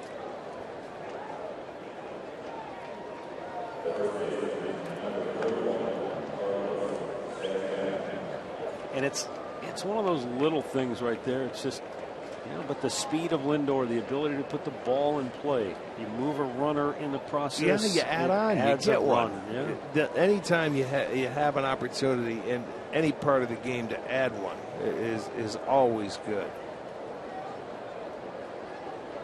You know, that's what people do in this game. A lot of people do it. Brantley's one of the few. He's learned at an early age. You don't give up at bats up. You know, you fight for everything. You know, you take your walk. It doesn't matter what the score is, and that's one reason why he is one guy that, you know, earlier in the year, would he have 38 RBIs in how many games? 30 different games. Oh, he was right. one of the top because he never gives in. But at the same time, you know, I don't know, Rick, sometimes there's a misconception about giving at bats away. It's not like he's going to go up there, and he's not going up there trying to work the count to see 8 pitches in an at bat. Right. But he's not going to go up there and swing at the first pitch no matter where it's at. If it's in his zone, if he's looking for it there, okay, he'll swing at it first pitch. Right. But when you say he doesn't give at bats away, he doesn't just go up there and swing at anything. He's looking for something specific. He gets it. He gets after it. He's very disciplined.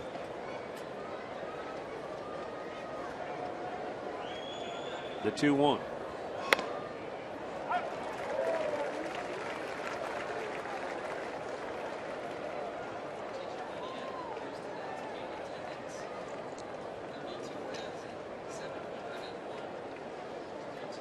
Carlos Santana singled and scored in the 4th. Solo homer in the 5th.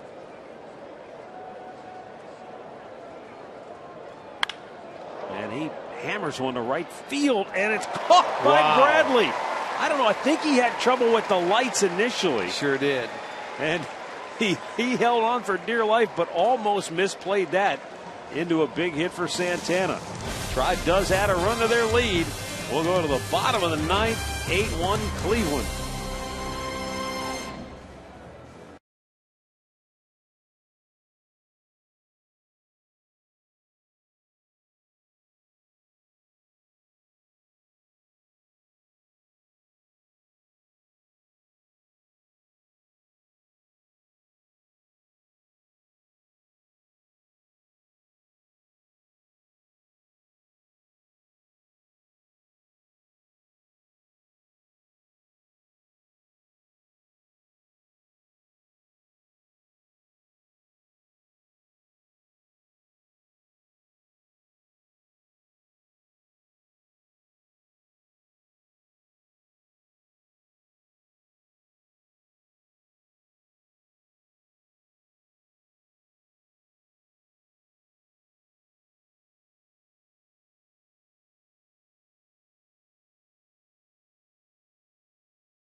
Our Pat O'Brien Chevrolet play of the game.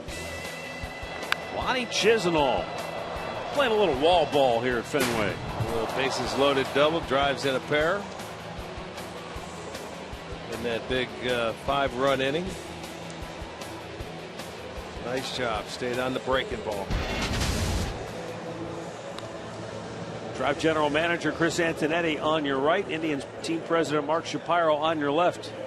Here at Fenway with a host of other front office executives and baseball operations personnel. They're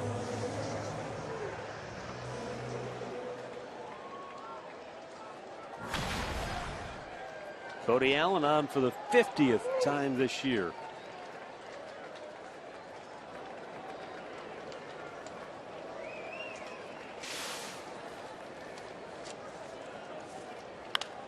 First ball swinging, fouled out of play. Xander Bogaerts. Cody hasn't pitched in 5 days. You mentioned trying to get him some work, and that's that balance you try to strike as a manager. Yeah. Well, you know, these guys get into they need game action. You know, you can throw out in the pen and on the side, it's just not the same. Jeff Manship and Austin Adams tomorrow. There'll be 5 days between appearances. Yeah. But you know what? Those are good problems to have. I'm sure every manager would love to have it. Right. You know, you'd rather have to work to get your bullpen some work as opposed to trying to work to get them some rest. That means your starters aren't going the distance or long enough to do anything or keep you in a ball game. When you're having to call up reinforcements just because everybody's gassed, that's not good. And it happens to everybody throughout the course of a year, you know, where okay, this guy makes a start, we'll send him out, bring him up, and that's why guys make 3-4 different appearances a year. But it's a nice problem for Callaway. We saw it in Minnesota over the weekend, Rick. They were shuttling guys in and out because their bullpen was on fumes. Oh boy, was it ever. You get their starters hurt or on the DL. There it is. Rosie. Oh, Rosie. Oh. Right next to us. Again, Rosie's on the ground hiding underneath. There you are. Come on, go on. Come on up, Rosie. Come on up. Oh. You don't get many up here, but that one was heading right for him. A little bit outside. Watch the duck here. Let's see. Oh, they pick it up. There he is. Look, Look at him. Well, I'm going to get him a football helmet for tomorrow's game. Oh, that was beautiful. There's a liner to center field. Oh, a nice catch by Almonte, who leaped into the air to grab it, and that ball had some steam coming off of it. It sure did. Well, you break in, you think you got to go in to get it, and that thing stays up. And you don't realize, oh my gosh, he hit it harder than I think. But he was able to jump and catch it. I guarantee the outfielders are saying something there. That's the tough one. The tough ball where, you know, you need help. Hey, the bottom line, you caught it. David Ortiz 0 for 3 on the night, takes ball 1.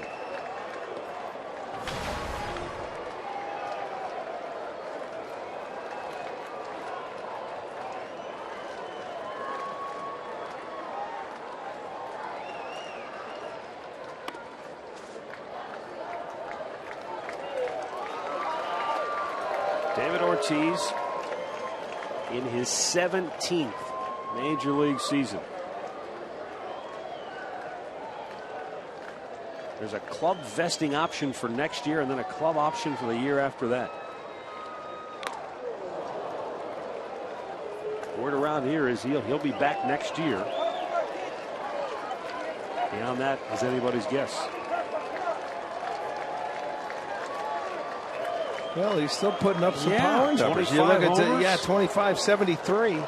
I mean, that's hard to take out of the middle part of your lineup when a guy that's been here and has been the heart and soul of this offense for a number of years. And as much as we've seen offense on the decline, to look up and see him hitting 261, it's not like he's hitting a $161. No, exactly. His numbers are right there. 22 doubles. Nothing wrong with that. 3-1 pitch. And to center field, Almonte coming hard to play it on a bounce. He was playing exceptionally deep because it's David Ortiz at the plate. Well, when you do that, and I can see why, everything in front of you, you just let it fall in. You can look at the active major league rankings. 491 homers, 1,500 ribbies. Some big numbers right there. And I think just because of the history, the fan base here in Boston, I mean, he is beloved. Oh, absolutely. Here in New England. No doubt. Josh Rutledge on the run for Ortiz. And Hanley Ramirez to the plate, 1 for 3 on the night.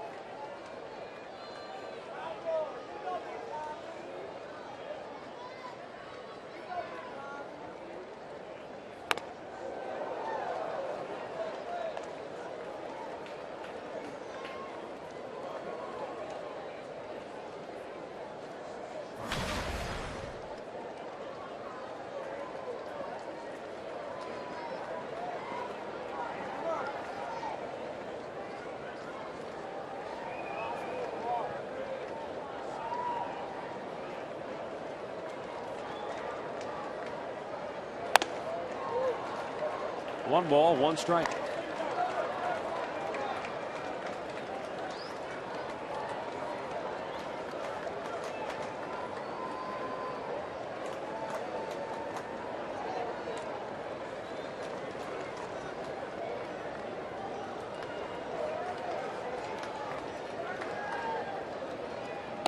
At one point, there were 32,701 here at Fenway. Most of those folks have gone home. Yeah, gone for another night. They'll be back tomorrow.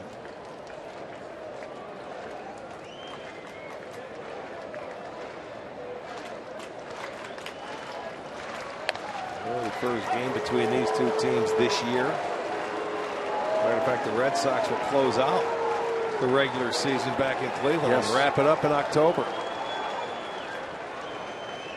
And we're heading on to New York after this series, where Carlos Beltran has hit another home run. A 2-run shot tied that game at 7 in the 6th.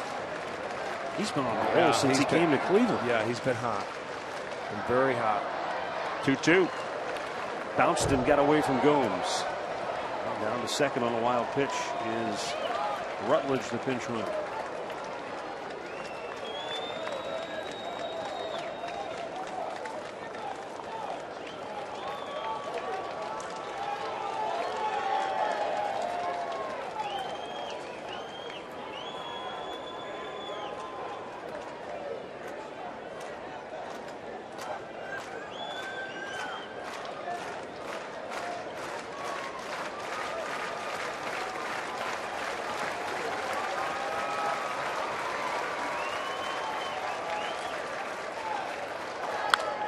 Foul off to the right. He was late on the heater.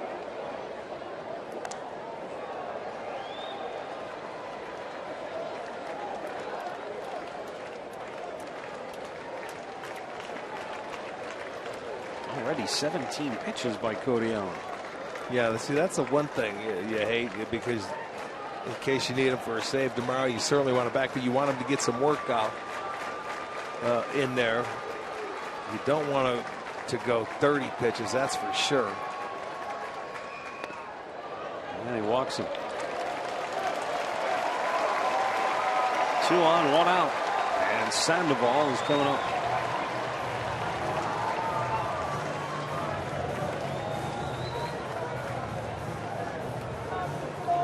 Mickey Callaway's got that look on his face like, this happens every time. You try to get a guy some work, and you end up kind of putting yourself in a situation where you've got to get somebody else up in the bullpen. Well, yes, because you don't want to let him throw too many pitches tonight where it's going to spoil him for tomorrow. So we'll see. They're talking over the list. I haven't seen anybody really take a jacket off to start throwing yet. He's open. Okay, let's get a ground ball. We can turn a double play and get out of here. Sandoval 0 for 3 on the night.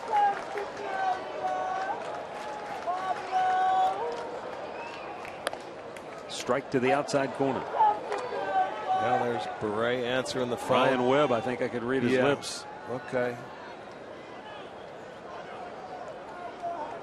You get a pinch runner, Rick, for Hanley Ramirez. This looks like Alejandro De Aza, the former White Sox.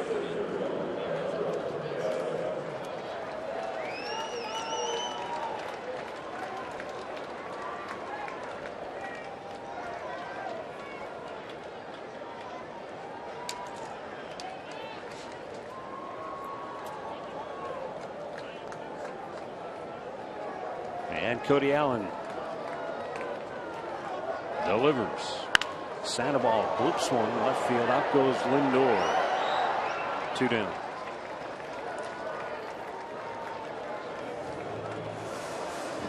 And now Travis Shaw, who homered in the third, struck out his next 2 times up against Danny Salazar.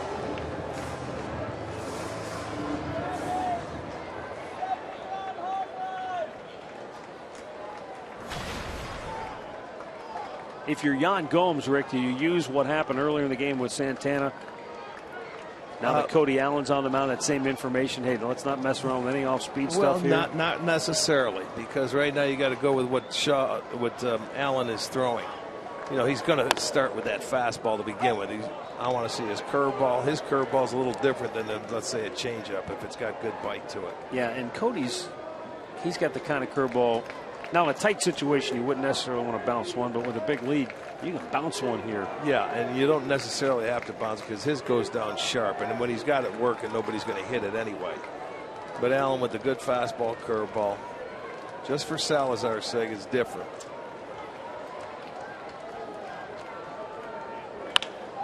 And a line drive, base hit, center field. That's going to get a run home as Rutledge, the pinch runner, scores from second. Diaza goes to third. And it's an 8-2 ball game. Runners at the corners with 2 down. As Travis Shaw has driven in both Red Sox runs tonight. Yeah, his second hit, and that was a fastball. There's Chili Davis, the hitting coach, on the top rung of the Red Sox dugout. He was a fearsome hitter in his day. Yes, he was, from both sides of the plate. Did a nice job when he was out in Oakland. Left Oakland, and he's now in Boston this year, his first year here.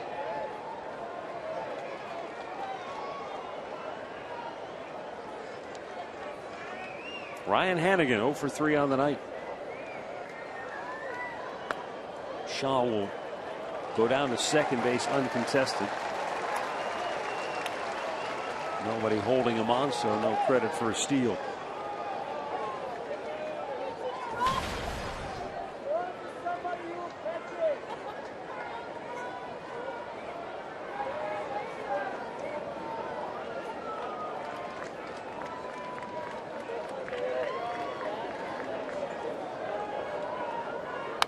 And a foul back. 1-1.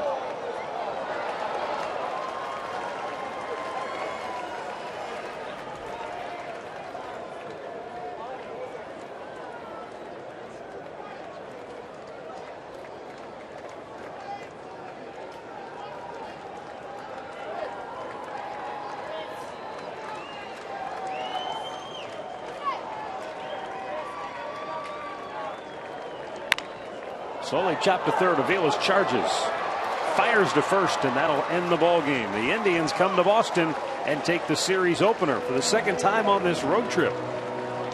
The Indians win a series opener as they roll 8-2 over the Red Sox tonight. Danny Salazar, the winner, is now 11-6 as the Indians go to 55-62 on the year, and the Indians have now won 6 of their last 8 against the Red Sox going back to last year.